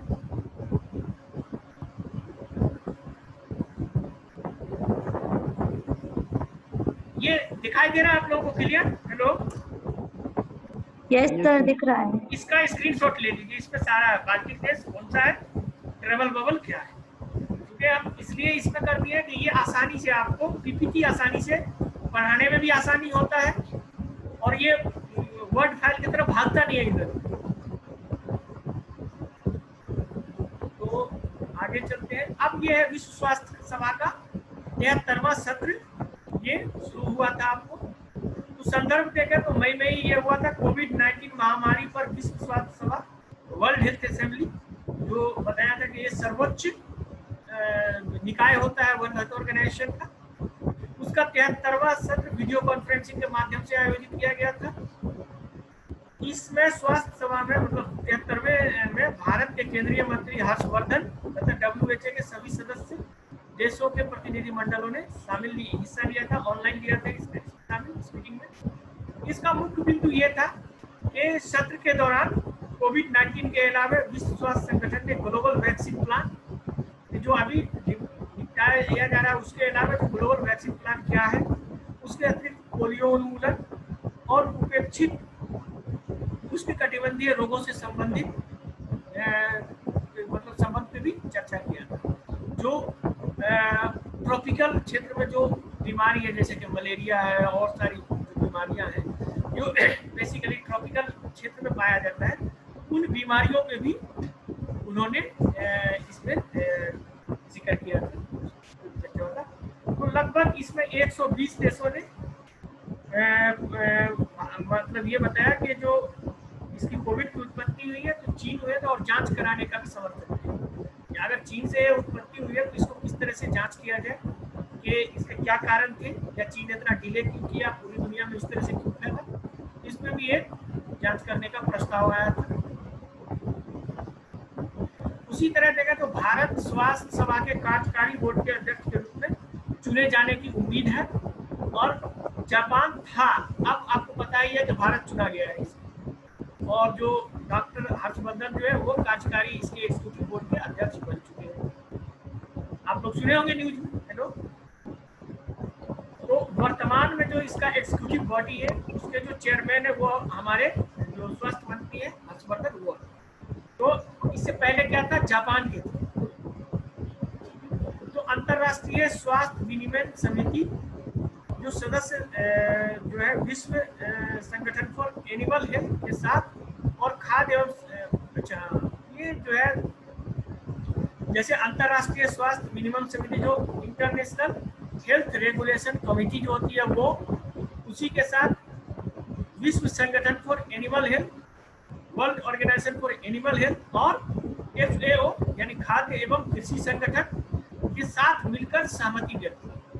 तो अगर आप देख रहे हैं जो कोविड-19 है, हम लोग कोविड-19 की बात करते हैं, तो कोविड-19 का नाम ऑफिशियल घोषणा किसने की थी, वर्ल्ड हेल्थ ऑर्गेनाइजेशन ने की थी, लेकिन इसके नामकरण में 3 शामिल थे संस्थाएं। Number 1 world health organisation, number 2 world organisation for animal health, number 2 FAO food and agriculture organisation.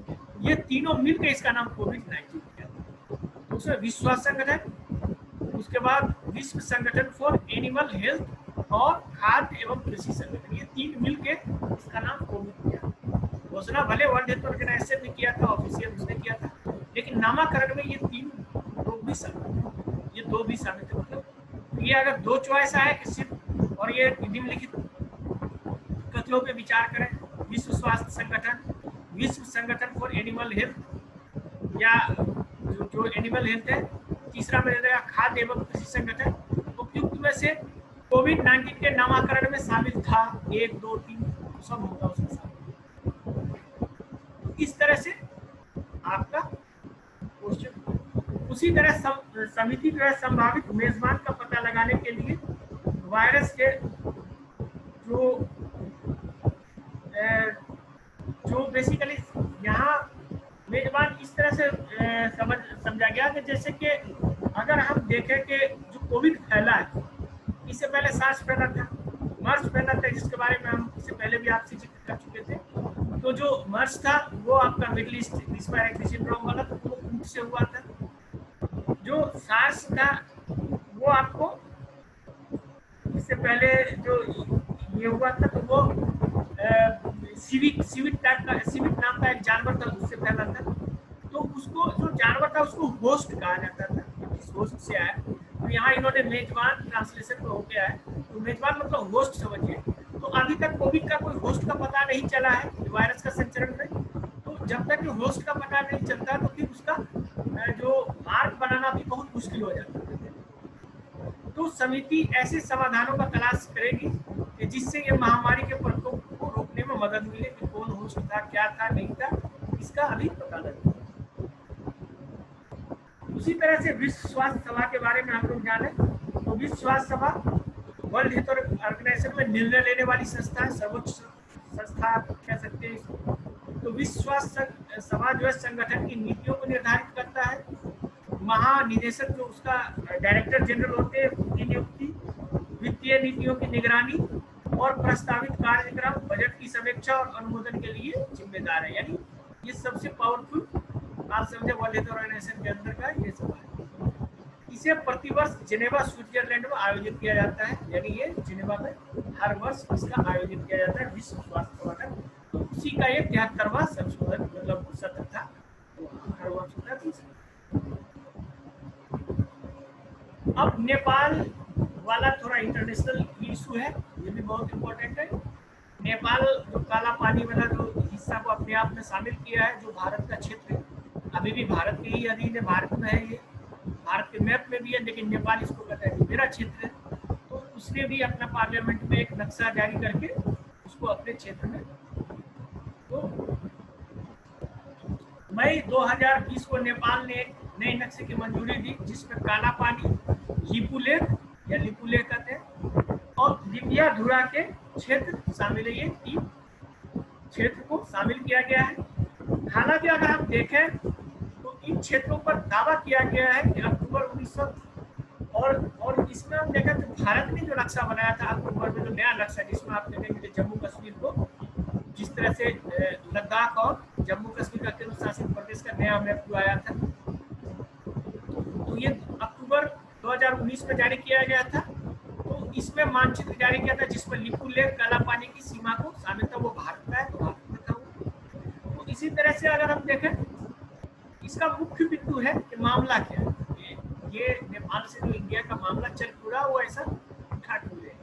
तो ये मामला अगर हम देखें तो 1816 में नेपाल और जो उस वक्त का ब्रिटिश जो भारत था, ब्रिटिश इंडिया, उसके बीच एक सुगौली की संधि हुई थी जिस पर हस्ताक्षर किए गए थे।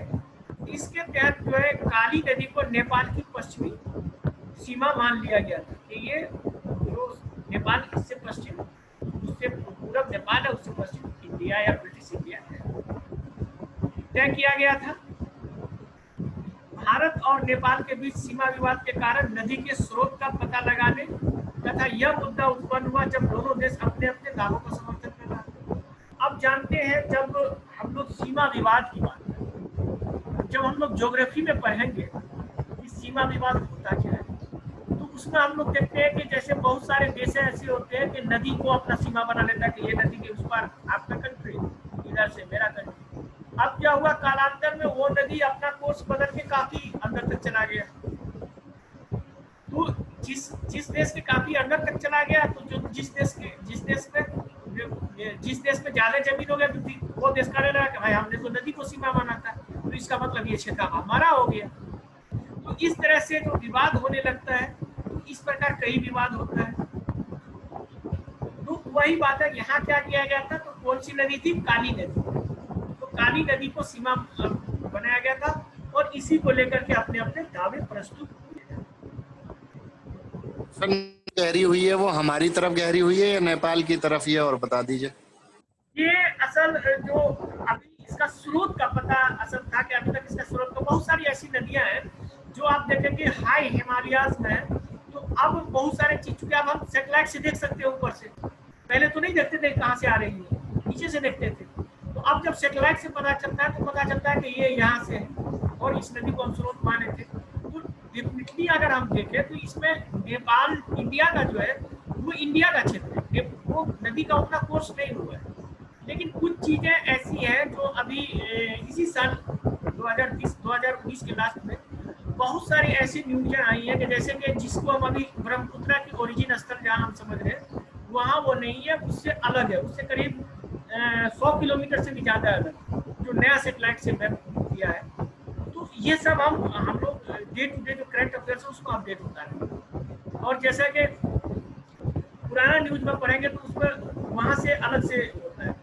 तो ये जो है अलग अलग मतलब जो है जो स्रोत सेटेलाइट से पता चलता है। तो अगर हम देखें तो इसमें बेसिकली ये इंडिया का ही क्षेत्र है जो नेपाल अपने आप में दावा कर रहा है, और कोई उतना ड्रास्टिक चेंज नहीं हुआ है कि मतलब 1-2 डिस्ट्रिक्ट आगे निकल गया, इतना नहीं हुआ है, हल्का सा चेंज हुआ है। लेकिन वो कहता है कि ये सब हमारा ब्रिटिश का था तो ये हमारा है, इस तरह से।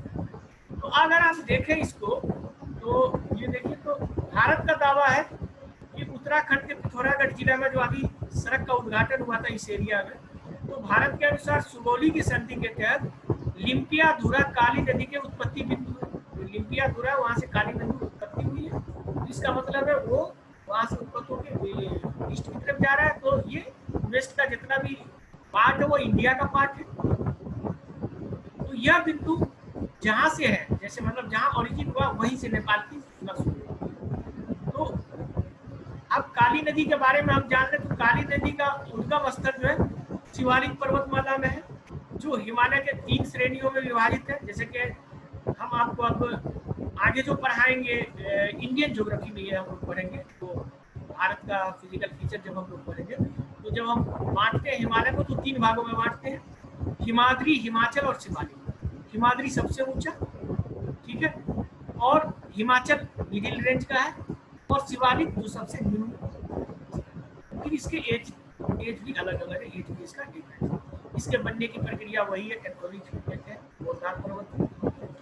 इन सब के बारे में हम लोग पढ़ेंगे। तो ये जो है शिवालिक से निकलती है ये नदी जो है, तो इसमें शिवालिक सबसे छोटा होगा, हिमाद्री सबसे ऊंचा होगा।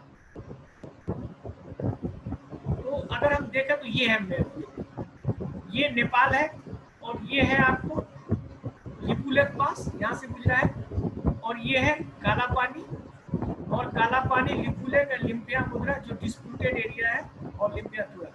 ये इंडिया का जो ये पार्ट है, ये नेपाल का था कि ये मेरा पार्ट है। और नया मैप जो बनाया है, नया मैप में इसने नेपाल ने किया क्या है कि वो पहले जो हम लोग अपने लोग जो मैप पे देखते थे इंडिया का ऐसे मैप होता था, नेपाल एकदम यहाँ सीधा था, इस तरह से नहीं था कि इसमें ऐसे ऐसे हो। अब ये नेपाल कर रहा है कि ये एरिया मेरा है, और ये नया जो मैप बनाया है तो ये एरिया नेपाल दावा करता है कि इसी को लेकर उसके पार्लियामेंट में ये विवाद किया।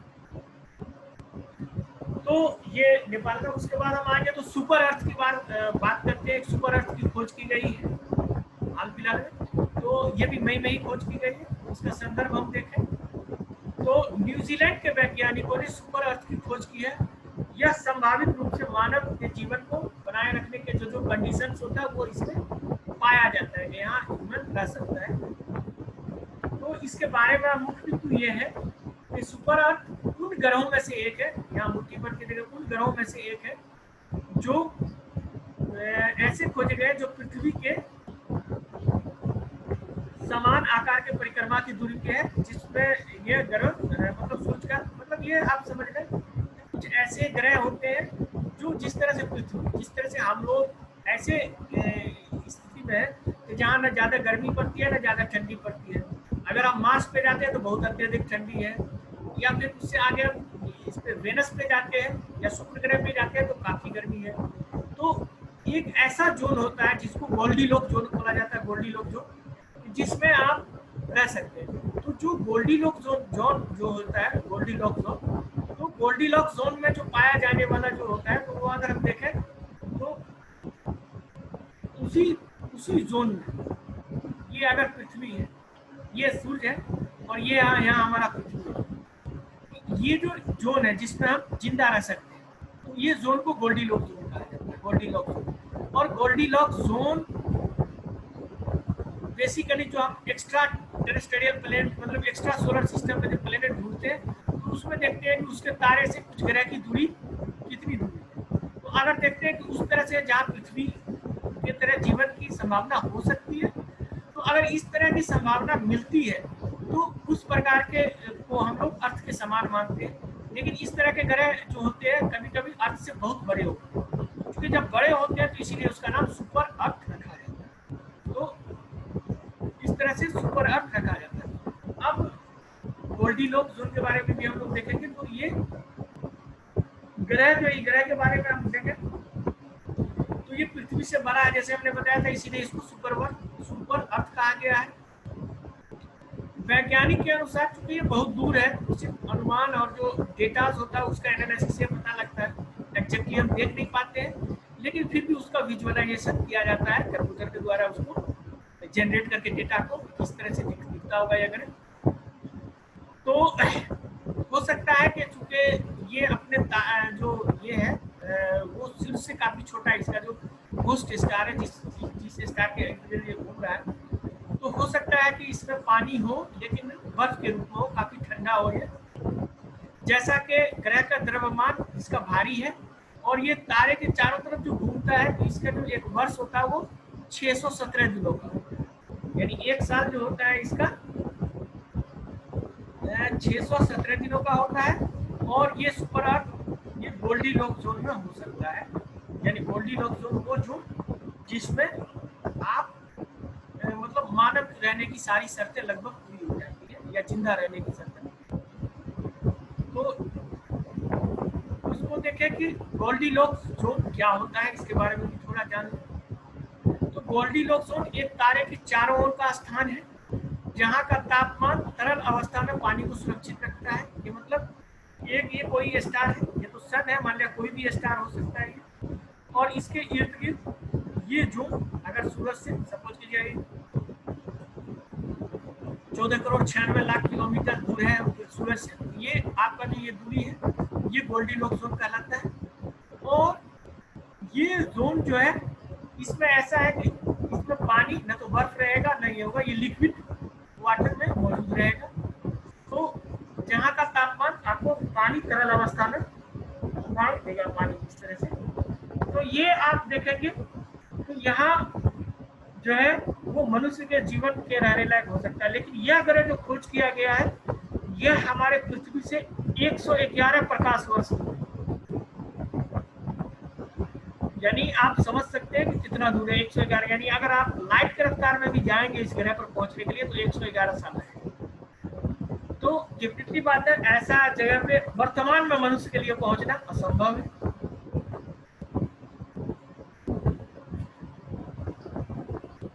तो ये है आपका, ये जो एक जब बताया गया कंप्यूटर जनरेट इमेज जो बनाया जाता है, तो इस तरह से पृथ्वी और इसकी तुलना हम कर सकते हैं। ये अपना पृथ्वी है और ये नया ग्रह है सुपर अर्थ। तो इस तरह जो डेटा है उस डेटा को कंप्यूटर में जनरेट करके बताया जाता है कि इस तरह का ये ग्रह हो सकता है। जहां तक गोल्डीलॉक्स जोन के बारे में जो इसमें लिखा हुआ था उसके बियॉन्ड हम जानकारी आपको दे रहे हैं। ये नाम क्यों इसको गोल्डीलॉक्स जोन क्यों है? चलिए हम मानते हैं कि ऐसा है जो तरल अवस्था में, लेकिन इसका नाम गोल्डीलॉक्स जोन क्यों? तो ये एक उस यूरोप जिस तरह से हम लोग बहुत सारे कॉमिक्स पढ़ते हैं तो इसी तरह से उसमें एक कहानियां हैं यूरोप में जिसमें एक परी कथा जिस तरह से हम लोग कहते हैं, उसमें गोल्डीलॉक्स जोन ऐसा जोन होता था जिसमें वो जो जाता था हमेशा सुरक्षित रहता था, यानी उसमें वो जीवित रहता था। तो वहीं से वैज्ञानिक उस टर्म का यूज यहाँ कर दिया। इसका मतलब ये जो दायरा है, ये जो जोन है, वो उसका नाम हम रखेंगे गोल्डीलॉक्स जोन और यहाँ ये सुरक्षित होगा। ठीक है, तो ये है, ये आपका सुपर अर्थ है और ये आपका ये है।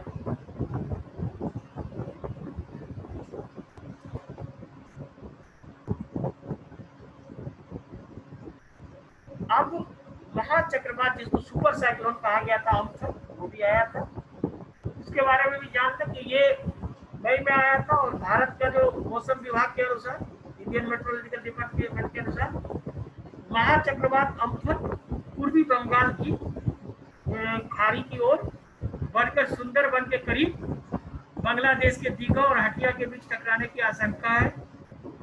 ये चक्रवाती तूफान अम्फन AMPHN अम्फन इसका नाम था, आगामी कुछ समय के लिए अत्यंत गंभीर चक्रवाती यानी एक्सट्रीमली सेवर साइक्लोन का रूप ले सकता है। और लिया भी आप लोग जानते ही आप अम्फन के बारे में। उसी तरह से इसका मुख्य बिंदु अगर हम लोग देखें तो यह सुपर साइक्लोन जो है अम्फन, इसमें इसका तीव्रता का मुख्य कारण जो था, जो ये काफी इंटेंसिव हो गया, तीव्रता का कारण क्या था? तो इसके मुख्यतः अगर हम देखें तो बंगाल की खाड़ी तेजी से अब गर्म हो रहा है। तो तेजी से गर्म होता है और इसके निम्नलिखित मुख्य 3 कारण होता है जो कोई भी चक्रवात को इंटेंसिफाई करता है, यानी काफी तेज बना देता है, काफी आक्रामक बना देता है। तो वो 3 कौन कौन से कारण होते हैं, वो कारण को हम लोग देखें। नंबर 1, समुद्र सतह का उच्च तापमान, जो सी सरफेस टेम्परेचर है वो हाई होता है इसको बनने के लिए। डेफिनेटली बात है, जब सी सरफेस टेम्परेचर हाई होगा तो क्या होगा? ह्यूमिडिटी भी होगी, नमी भी बढ़ेगी, क्योंकि जैसे टेम्परेचर हाई होगा तो इवोपरेशन होगा। जब इवोपरेशन होगा तो वातावरण के मध्य परतों में पर्याप्त नमी आ जाएगी, ह्यूमिडिटी ज्यादा बढ़ जाएगी। अब ह्यूमिडिटी जब ज्यादा बढ़ेगी तो फिर क्या होगा? निम्न ऊर्ध्वाधर कतरनी हवाएं, अगर इसको हिंदी में इस तरह से ट्रांसलेट होता है, इसको इंग्लिश में अगर करें तो लो वर्टिकल शेयर विंड। तो लो वर्टिकल शेयर विंड ये होता है कि जो एक वर्टिकल है, जैसे हम लोग साइक्लोन के बारे में पढ़ेंगे जब हम लोग क्लाइमेटोलॉजी पढ़ेंगे, और विश्व की मौसम प्रणालियां एक चैप्टर है एनसीईआरटी में भी है और आगे भी हम लोग पढ़ेंगे। तो उसमें हम लोग ये देखेंगे कि जो ये क्या है, ये ट्रॉपिकल साइक्लोन है जो उष्णकटिबंधीय क्षेत्र में आता है। एक होता है सब ट्रॉपिकल जो आपको यूरोप में आता है, लंदन में आता है, तो वो आने में जो होता है, एक तो जो उसमें फ्रंटियल सिस्टम होता है, इसमें तो ट्रॉपिकल में फ्रंटियल सिस्टम होता ही नहीं, लेकिन उसमें जो सबसे उसको इंटेंसिफाई करता है, जो काफी तीव्र बनाता है, वो ऊपर में उच्च मतलब ऊंचाई पे चलने वाला एक तीव्र गति का पवन वेग होता है, जिसको जेट स्ट्रीम बोलते हैं। ठीक है, वो जेट स्ट्रीम काफी तीव्र होता है। तो वो जेट स्ट्रीम क्या करता है कि वो जो सब ट्रॉपिकल जो ये होता है, उसको काफी इंटेंसिफाई यानी काफी आपको तीव्र बना देता है। तो उसी तरह से एक ईस्टर्ली जेट विंड भी होता है, जो आपको ट्रॉपिकल एरिया में चला आता है, और वो जब नीचे आ जाता है तो वही लो वर्टिकल शेयर विंड। तो लो वर्टिकल शेयर विंड क्या होता है, उसको और इंटेंसिफाई कर देता है, यानी और उसको घुमा देता है, और फिर क्या होता है कि ये लो वर्टिकल विंड जो है तो उसको चक्रवात के रूप में चेंज कर देता है। तो ये तीन चीजें, ये कारण ऐसा होता है कि ये चक्रवात को और तीव्र कर देता है। तो वो आपका हो गया उच्च समुद्र का तापमान, वातावरण के मध्य परतों की पर्याप्त नमी, और निम्न ऊर्ध्वाधर कतरनी हवा या लो वर्टिकल शेयर विंड। ये देखिए इस तरह से। अब यहाँ देखिए लो वर्टिकल विंड है, और यहाँ वर्टिकल विंड आ रहा है, और ये टिल्ट हो जाता है, तो यहाँ आपका ये और इंटेंसिफाई होता है। इस तरह से कम इंटेंसिफाई, ये हॉरिकेन, इसको मतलब चक्रवात को डिफरेंट इसमें डिफरेंट नामों से जाना जाता है। पहले भी हम लोगों ने आपको बताया था कि जो ट्रॉपिकल साइक्लोन है, इसका जेनेरिक नाम या वैज्ञानिक नाम ट्रॉपिकल साइक्लोन ही है, लेकिन विभिन्न एरिया में ये विभिन्न नामों से जाना है। ठीक है, हम लोग इसको साइक्लोन बोलते हैं या ट्रॉपिकल साइक्लोन बोलते हैं इंडिया में, और ऑस्ट्रेलिया एरिया में भी बोलते हैं। लेकिन यही जब पैसिफिक के पश्चिमी तट पे आता है, जैसे जापान में आता है, फिलीपींस में आता है, तो उसको हम लोग कहते हैं टाइफून। और यही जब यूएस में आता है या अमेरिका के उत्तरी पूर्वी क्षेत्र में आता है या अमेरिका के आसपास में आता है, तो उसको हॉरिकेन बोलते हैं। लेकिन नाम कुछ भी है, लेकिन प्रक्रिया वही है। ठीक है, तो अब महा चक्रवात अम्फन के बारे में विशेष है कि जो भारतीय मौसम विभाग, इंडियन मेट्रोलॉजिकल डिपार्टमेंट ने मछुआरों को 18 से 21 मई तक पश्चिम बंगाल तथा उड़ीसा के समुद्री तट से दूर रहने की सलाह दी थी। ये जैसा कि मैंने आपको बताया कि ये आपको मई का सेकेंड वीक का हमारा चल रहा है करंट अफेयर दी। जो लोग अभी समुद्र में, उन्हें 17 मई तक वापस आने के लिए कहा कि आप 17 मई तक वापस आप आ जाओ। उसी तरह से मौसम विभाग की चेतावनी मुख्यतः 3 श्रेणी में बांटा गया था वार्निंग को। ये 3 श्रेणी कौन कौन था वो देखिए। Number 1 yellow warning, number 2 orange warning, number 3 red alert. तो ये सब उसकी तीव्रता के आधार पर मौसम विभाग ने इसको बांटा था। तो येलो वार्निंग या साइक्लोन अलर्ट इसको कहा गया था। इसका मतलब यह है कि आपको ये संभावना बताई गई थी कि ये आ सकता है, और इसको कम से कम 48 घंटे पहले वो वार्निंग जारी कर दिया जाता है। उसी तरह से दूसरा होता है आपका ऑरेंज वार्निंग।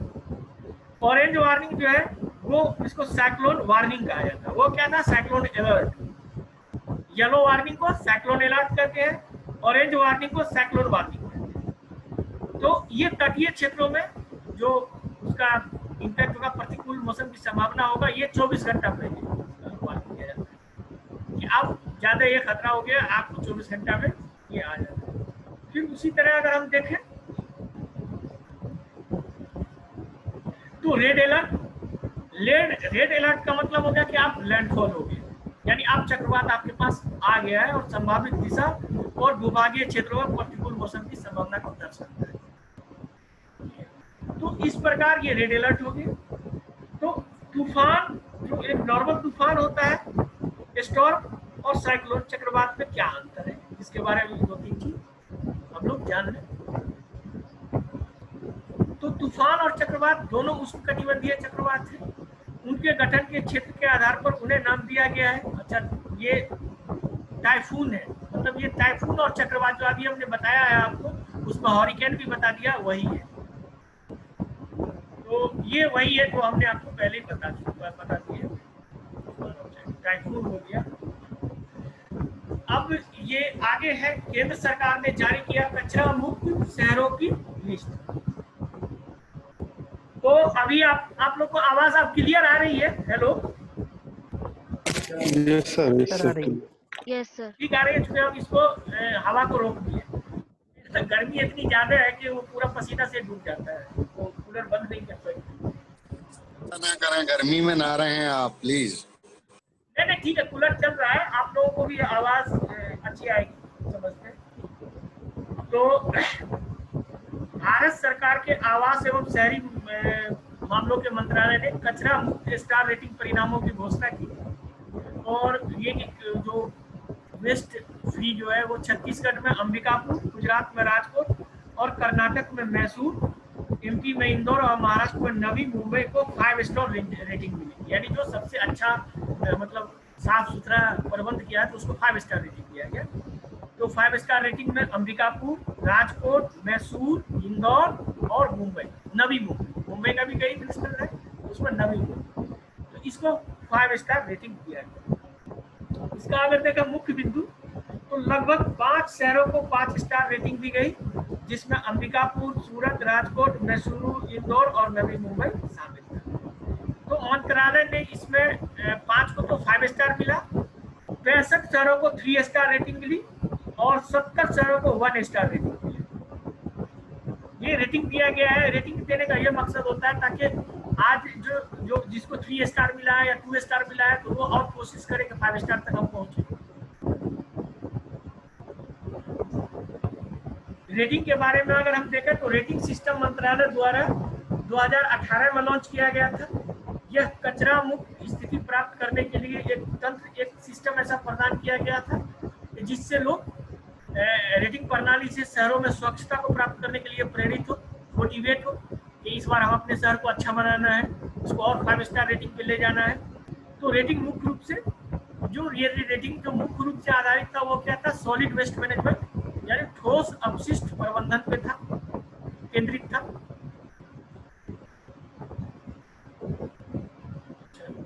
तो यही था मोटे तौर पे आपके सॉलिड वेस्ट पे था और इसी से ये रेटिंग की गई थी। वेस्ट मैनेजमेंट के बारे में हम लोग आगे। तो कोणार्क सूर्य मंदिर और कोणार्क का जो शहर है वो 100% सौर ऊर्जा से अब संचालित हो रहा है।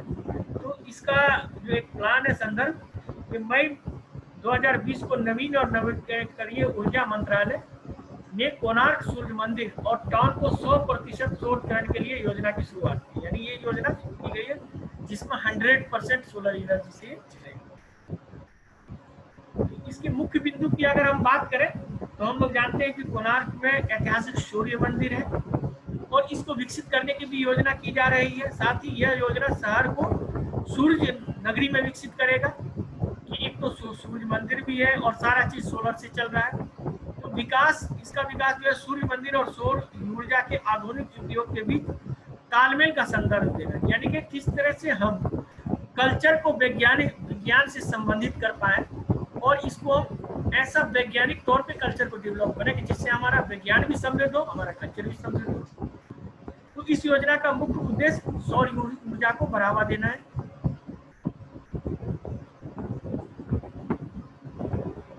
अब कोणार्क के सूर्य मंदिर के विषय में भी थोड़ा हम लोग जान लें। तो कोणार्क का सूर्य मंदिर जो है विश्व धरोहर साइट है, वर्ल्ड हेरिटेज साइट है। इसमें इसे 13वीं शताब्दी में बनाया गया था। यह राजा नरसिंह देव प्रथम द्वारा बनाया गया था। कब? 13वीं शताब्दी में।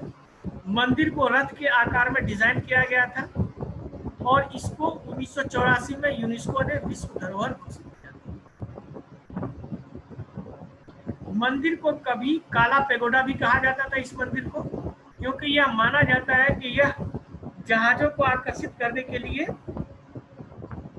जहाजों को आकर्षित करता था, उसके लिए कारण बनता था।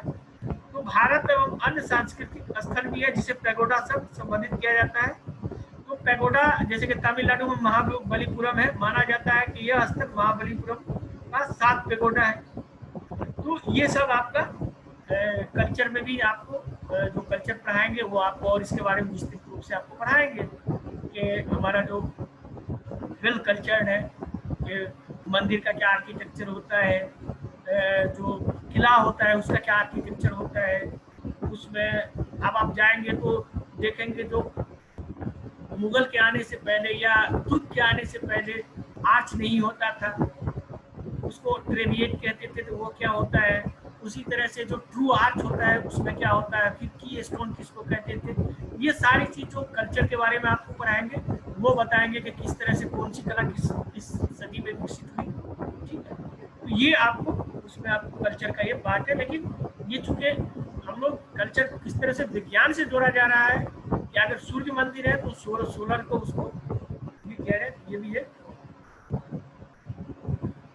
उसके बाद है पिनंगा अंडमानसिस, ये भी एक टर्म है, मतलब ये स्पीसीज है। तो स्थानिक जो है तार प्रजाति, जैसे हमने बताया कि बॉटनी के है, जिसको अंडमानसिस कहा गया है, पिनंगा अंडमानसिस कहा गया है। यह एक दूसरे स्थान जो तिरुवनंतपुरम केरला में है, उसमें Jawaharlal Nehru tropical botanical garden and research institute JNTBGRI में इस प्रजाति के पौधे को उगाने में कामयाबी हासिल की है। इसकी बात अगर हम करें तो मुख्य बिंदु की अगर हम बात करें तो प्रथम दृष्टया अगर फर्स्ट लुक में देखें तो पिनंगा अंडमानसिस को विलुप्त घोषित किया जा चुका है। ये लोग ये माना जा रहा था कि ये अब स्पीसीज है नहीं, ये विलुप्त हो चुका है। यह सुपारी के पौधे की तरह दिखता है, ये तार का ही एक प्रजाति है, सुपारी के पौधे की तरह दिखता है। इस दुर्लभ प्रजाति कुल, यानी इस दुर्लभ प्रजाति का जो फैमिलीज है, जो प्लांट फैमिली होता है, उसके 600 पौधे हैं जो दक्षिण अंडमान के हेरिटेज नेशनल पार्क में पाए गए। इसी प्रजाति के डिफरेंट 600 प्रकार के पौधे हैं जो वहां पाए गए।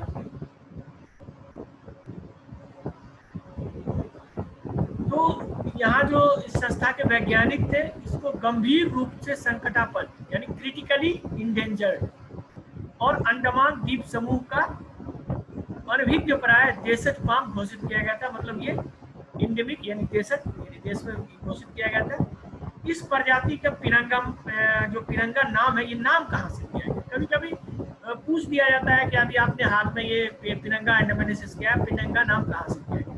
तो ये जो नाम है वो मलेशिया के पेनांग प्रांत से लिया गया है। जो अंडमान निकोबार आइलैंड का मैप देखते हैं तो वो आपको देखिएगा कि वो बर्मा से ज्यादा नजदीक है, उधर का जो लैंड मास है उधर से ज्यादा नजदीक है।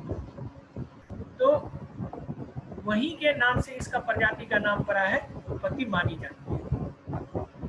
उल्लेखनीय है कि 1994 में पहली बार भारत की मुख्य भूमि पर पालोड स्थित फील्ड का जो जीन बैंक में पिनंगा अंडमानसिस के 5-6 पौधे लगाए गए। उसका जो जीन बैंक है उसमें 5-6 पौधे लगाए गए।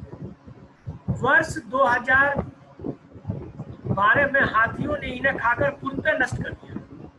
अब वो पौधा लगाए, अब वर्ष 2012 में हम लोग जानते हैं कि वहाँ पूरी तरह से इसको नष्ट कर दिया। उसके बाद 2014 में पुनः इस प्रजाति के कुछ पौधे यहाँ लाए गए जो अब पूर्ण रूप से विकसित होते हैं। ये एक है कि इस प्रजाति को फिर से रिवाइव किया गया है। ये एक फिर से मतलब समझिए कि सर्वाइव हुआ है ये स्पीसीज पिनंगा अंडमानसिस। तो यद्यपि पिनंगा अंडमानसिस के उपयोगों के संदर्भ में अभी तक पूर्ण जानकारी हासिल नहीं है कि इसका क्या यूज किया जा सकता है। लिहाजा इसका उपयोग आप समझेंगे बागान या कृषि फार्म तथा आसपास के स्तर में पैदल पथ के दोनों को और छाया मार्ग बनाने में काम किया जा सकता है, जो खूबसूरत लगे देखने। अब जो पश्चिमी घाट है आपका, उसको पारिस्थितिकी रूप से संवेदनशील क्षेत्र घोषित किया गया, इको सेंसिटिव जोन। तो अब हम देखेंगे कि इको सेंसिटिव जोन होता क्या है और इसको घोषित किया गया, तो उसके बारे में भी हम लोग देखें। इसका संदर्भ है ये कि 21 मई को केंद्रीय पर्यावरण और वन और जलवायु परिवर्तन मंत्री श्री प्रकाश जावड़ेकर ने एक वीडियो कॉन्फ्रेंस के माध्यम से पश्चिमी घाटों से जो संबंधित संवेदनशील क्षेत्र था, तो अधिसूचना से जुड़े मसलों के बारे में विचार विमर्श किया और इसी बैठक में पश्चिमी घाट को पारिस्थितिक रूप से संवेदनशील क्षेत्र घोषित करने की चर्चा हुई और उसमें किया गया। तो अब ये क्या था, तो मुख्य बिंदु अगर हम देखें तो वीडियो सम्मेलन में भाग लेने वाले जो मतलब राज्य थे जिसमें ये वेस्टर्न घाट पड़ता है, जब हम लोग भारत का विभाजन देखेंगे तो वेस्टर्न घाट, ईस्टर्न घाट ये सब पढ़ेंगे, तो उसमें कर्नाटक, केरल, महाराष्ट्र, गोवा, तमिलनाडु और गुजरात ये शामिल है वेस्टर्न घाट। उसी तरह भारत सरकार ने डॉक्टर कस्तूरी रंगन के तहत एक उच्च स्तरीय कार्य समूह वर्किंग ग्रुप बनाया था कि इसका वेस्टर्न घाट का स्टडी के लिए। इस समिति ने राज्यों के भौगोलिक क्षेत्रों की पहचान की, उन क्षेत्रों के भौगोलिक क्षेत्र जो पारिस्थितिकी रूप से काफी संवेदनशील घोषित किए गए वेस्टर्न घाट में। अगर हम देखें तो इसमें यह हुआ था कि समिति द्वारा प्रस्तुत की गई रिपोर्ट, वही कस्तूरी रंगन कमेटी जो रिपोर्ट प्रस्तुत किया, उस पर केंद्र सरकार ने 2018 में इस क्षेत्र को पारिस्थितिकी रूप से संवेदनशील इकोनॉमिक सेंसिटिव जोन के रूप में अधिसूचित करने के लिए एक ड्राफ्ट नोटिस भेजा, यानी एक मसौदा नोटिस जारी किया, जिसको हम लोग कह सकते हैं ड्राफ्ट नोटिस। अब इसमें क्या हुआ कि बैठक में इको सेंसिटिव जोन जो होता है, इको सेंसिटिव एरिया जिसको हम कहते हैं, तो इसको घोषित करने के लिए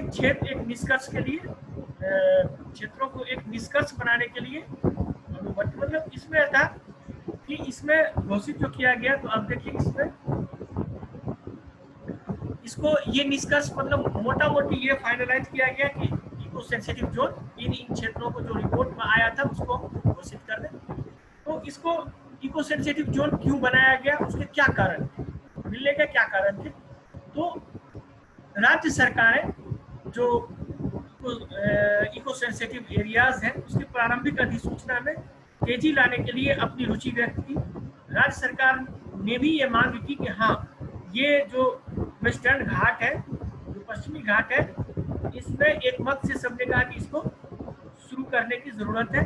सभी राज्य जो थे वो एक मतलब उसमें महाराष्ट्र था। तो अब चूंकि हम वेस्टर्न घाट का देखें तो सबसे ज्यादा पार्ट महाराष्ट्र का पड़ता है इसमें, तो उससे हम देखें कि जो उसमें सबसे अधिक गांव भी है जो बहुत संवेदनशील क्षेत्रों के रूप में है। और इसमें अपने प्रस्ताव के तहत देखें तो राज्य ने तकरीबन आप देखें 2092 गाँव को इसमें शामिल करने का अनुरोध किया था, जो ये 2092 गाँव जो है इको सेंसिटिव जोन में शामिल किया जाएगा। तो केंद्र सरकार ने इसको 2133 गाँव को शामिल करने का प्रस्ताव दिया था। ये गांव पश्चिमी घाट के जो पश्चिमी घाट टोटल है उसका 37% भाग को कवर करता है, ये टोटल जो 2133 आपका गांव। तो अब है कि इकोनॉमिक सेंसिटिव एरिया ESA क्या है, ये क्षेत्र क्या है। इसके बारे में है कि जब किसी भी क्षेत्र को इकोनॉमिक सेंसिटिव एरिया या पारिस्थितिकी संवेदनशील क्षेत्र घोषित किया जाता है, तो इसका मतलब यह है कि यहाँ पे आप खनन माइनिंग नहीं कर सकते इस एरिया में आप कोई पावर प्लांट नहीं लगा सकते, इसमें हम उत्खनन भी नहीं कर सकते, इसमें निर्माण और उद्योग की स्थापना भी नहीं कर सकते, और इस प्रकार से जो भी जो है उद्योग इत्यादि का आप कमर्शियली यूज आप नहीं करेंगे, तो इस प्रकार का ये रिस्ट्रिक्शन लग जाता है। तो एक तरह से सर मानवीय क्रियाओं को रोक दिया जाता है पर्यावरण संतुलन को बनाए रखने के लिए। बिल्कुल बिल्कुल बिल्कुल सही आप कह रहे हैं कि आप चूंकि खनन कौन करेगा, मानव करेगा खनन, फिर चाहे छोटी पैमाने पे उत्खनन भी हो सकता है, कोई थर्मल प्लांट भी आप नहीं लगा सकते हैं, उद्योग और कोई भी कंस्ट्रक्शन वर्क भी नहीं कर सकते। तो ये सब इसलिए किया जाता है कि ये काफी सेंसिटिव जोन है जो है, और हमारे आप देखेंगे तो पर्यावरण के लिए बहुत ही आवश्यक है कि पर्यावरण को हम जब भी ये बार ये हो रहा है कि किस तरह से सतत विकास की बात हम लोग सस्टेनेबल, कि हमारा जीविका भी चले और हमारा पर्यावरण भी बचा। तो अब जैव विविधता के लिए उसके अंतर्राष्ट्रीय दिवस के बारे में, इसके बाद एक टॉपिक बचेगा तो फिर हमारा ये सेशन हो जाएगा लगभग इसका, तो फिर हम लोग जून में आगे चलेंगे अगले लेक्चर में। तो जैव विविधता के लिए अंतर्राष्ट्रीय दिवस, इसका संदर्भ ये है कि हर वर्ष विश्व में 22 मई को प्राकृतिक एवं पर्यावरण संतुलन बनाए रखने के लिए, जैसा कि मानव गतिविधि को कम से कम रिस्ट्रिक्ट किया जाए, बायोडायवर्सिटी ज्यादा से ज्यादा हो, तो संयुक्त राष्ट्र द्वारा जैव विविधता के लिए अंतर्राष्ट्रीय दिवस के रूप में मनाया जाता है। और इसमें जो बायोडायवर्सिटी होता है, जो जैव विविधता होता है, उसमें प्रकाश डाला जाता है कि क्यों जरूरी है, इसको क्यों बनाए रखना चाहिए। तो इसका मुख्य बिंदु अगर हम देखें तो थीम जो था इस बार इसका वो था हमारा समाधान प्राकृतिक में, कि आप अल्टीमेट आप कितने भी इकोनॉमिक एक्टिविटी कर ले, कुछ भी कर ले, लेकिन अल्टीमेट आपका अगर आपका नेचर ही नहीं बचेगा तो नेचुरल रिसोर्स कहाँ से आएगा। तो अल्टीमेट जो हमारा समाधान है वो प्राकृतिक में ही है, ये थीम था इस बार का बिंदु में।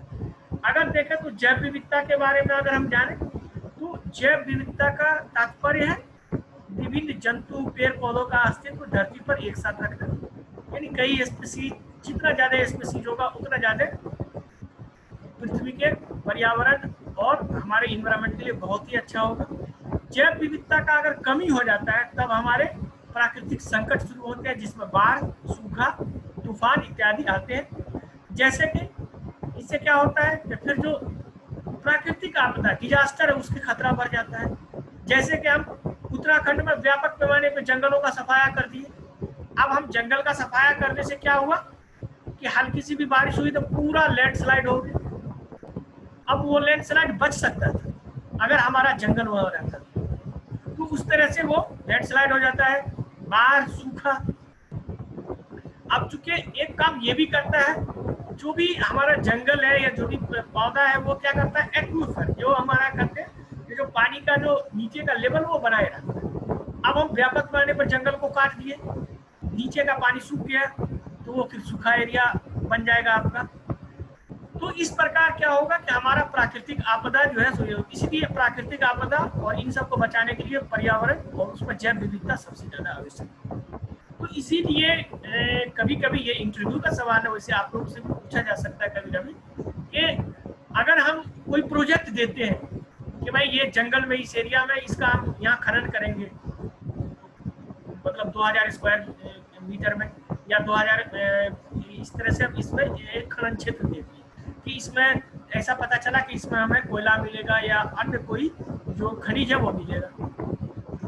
अब इस खनन के लिए हमको 200 स्क्वायर हेक्टेयर जो है सो जंगल को काटना पड़ेगा। तो लोग क्या कहते हैं कि इसको कंपनसेटरी फॉरेस्ट कर दो, कि इसके जगह हम इसको कंपनसेट करके अलग फॉरेस्ट बना देंगे। तो अब आपने जो ये 200 हेक्टेयर का जंगल काटा, इसका बायोडायवर्सिटी और जो नया बनाया उस पर जमीन आसमान का फर्क हो जाएगा। क्योंकि यहाँ जो हम बनाएंगे तो जो हमारे पास पौधे मौजूद होते उसी तरह से बनाएंगे। और खास करके देखा गया जब नया जो फॉरेस्ट लोग लगाते हैं तो एक ही स्पीसीज के पौधे लगा देते हैं। अब आप एक स्पीसीज के पौधे लगाए तो वो तो बायोडायवर्सिटी हुई नहीं, वो तो सिर्फ एक ही स्पीसीज हो गया, तो उसमें डायवर्सिटी कहाँ से। और पहले का जो जंगल था उसमें कई प्रकार के, सपोज कीजिए ये 200 हेक्टेयर का जो जंगल आपने सफाया किया, इसमें 500 किस्म के पौधे, पेड़ पौधे थे, और आपने जो लगाया मैक्सिमम कितना ही ज्यादा आप लगाएंगे तो 100, 50 या 200 किस्म भी आप नहीं लगा पाते हैं।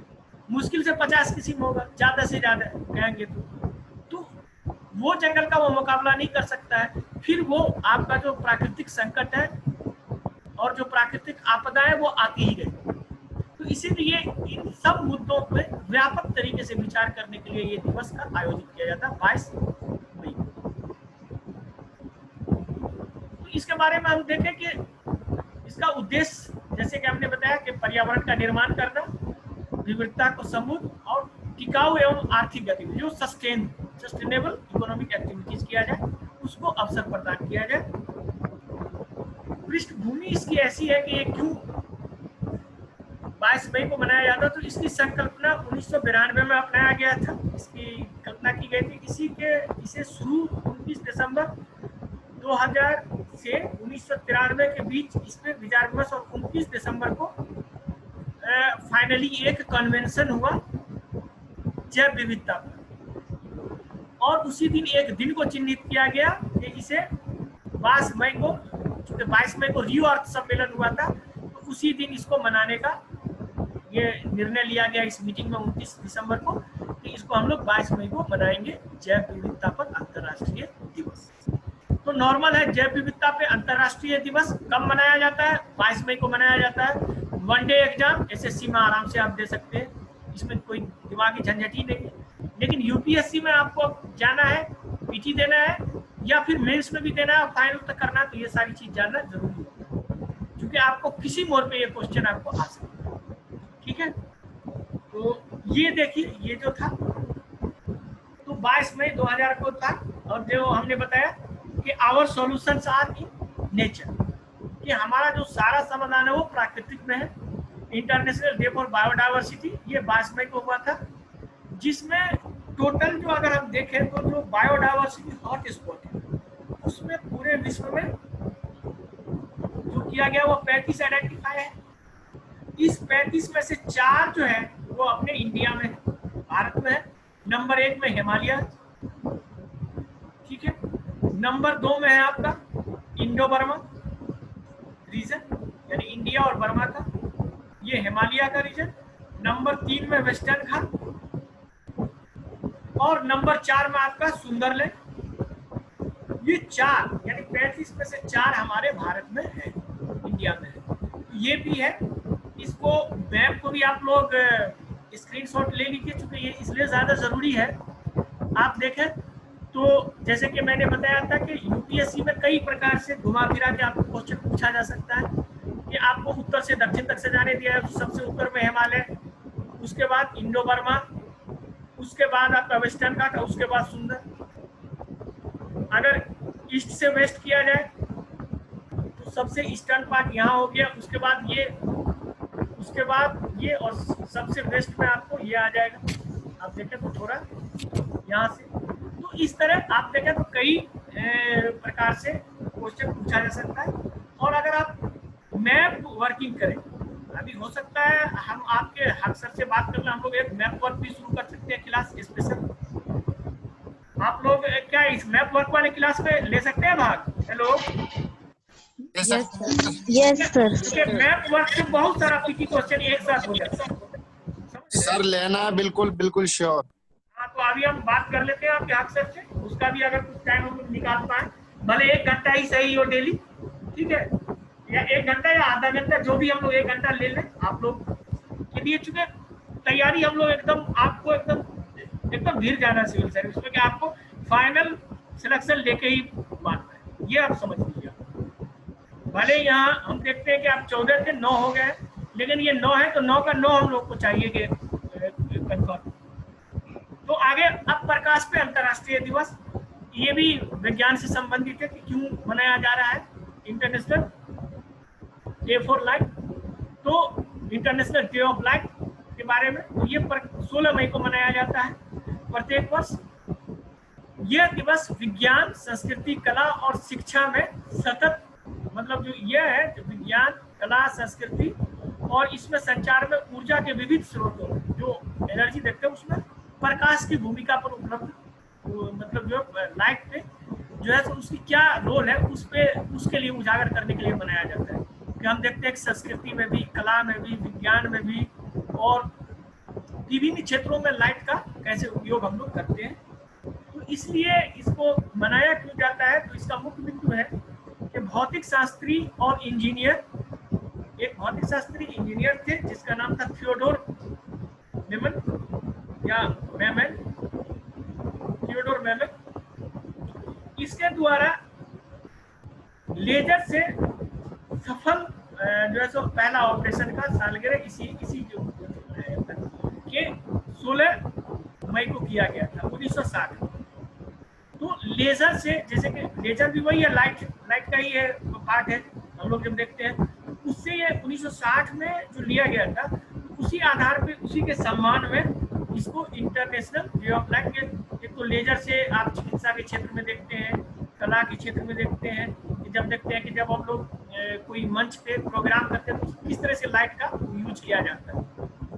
तो इसमें देखें आगे, ये इस दिन को कला, संस्कृति, विज्ञान और सतत विकास और शिक्षा प्रकाश की भूमिका के लिए भी मनाया जाता है। इस दिन को यूनेस्को द्वारा संचालित इंटरनेशनल बेसिक साइंस प्रोग्राम द्वारा, यानी ये कौन इसको आयोजित करता है, तो ये यूनेस्को करता है, उसमें इंटरनेशनल बेसिक साइंस प्रोग्राम के द्वारा इसको किया जाता है। तो इंटरनेशनल बेसिक साइंस प्रोग्राम है क्या प्रोग्राम, इसके बारे में थोड़ा लोग देख लें।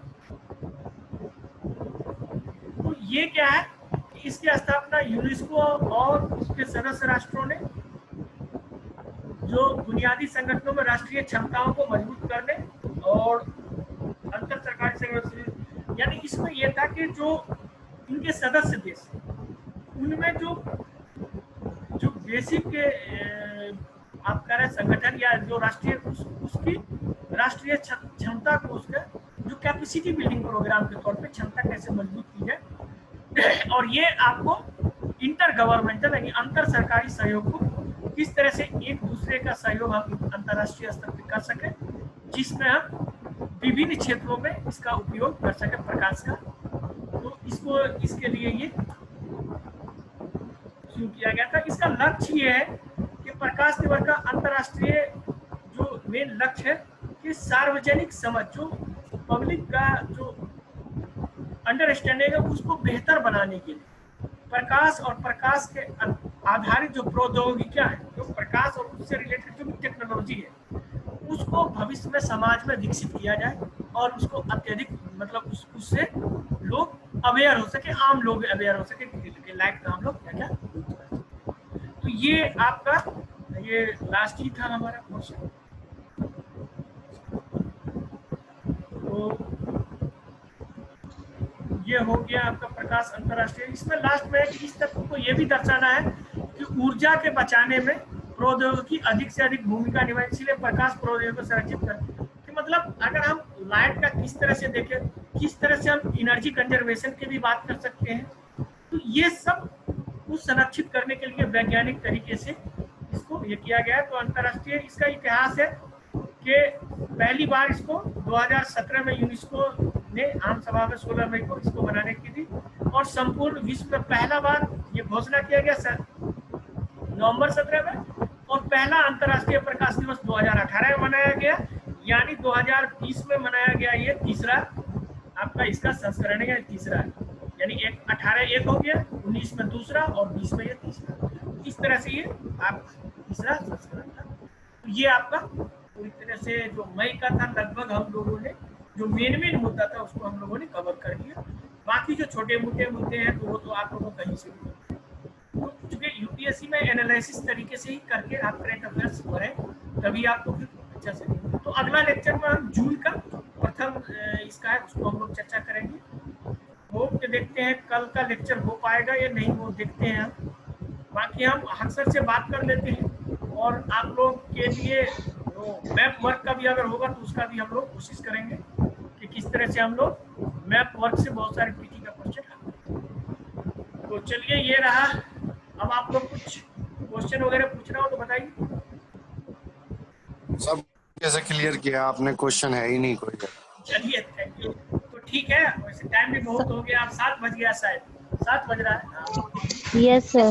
तो यहाँ हो गया। तो चलिए अगले क्लास में मिलेंगे। और सर? हाँ बोलिए सर, एक क्वेश्चन इस क्लास से नहीं है पर दूसरा क्वेश्चन है। बोलिए।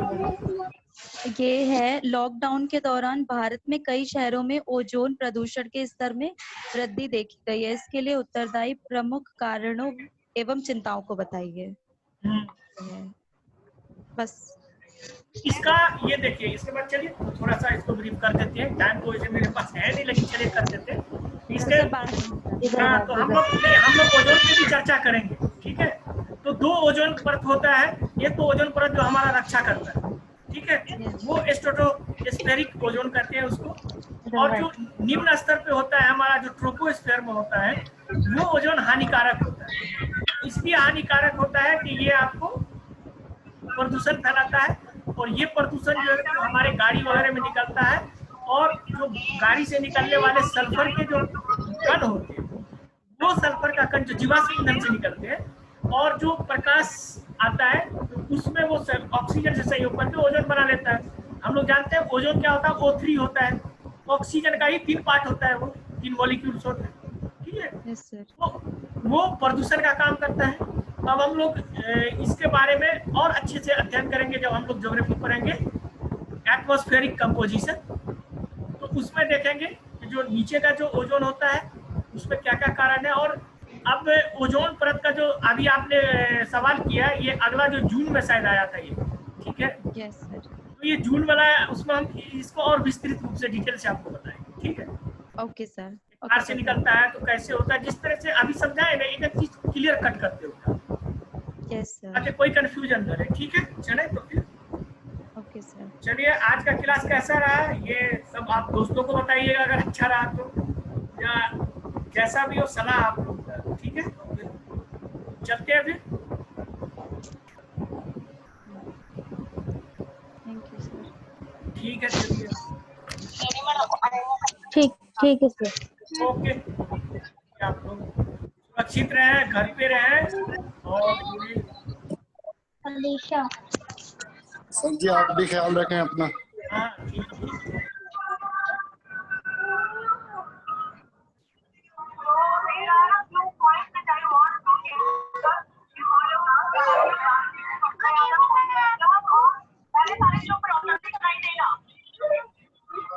Thank you.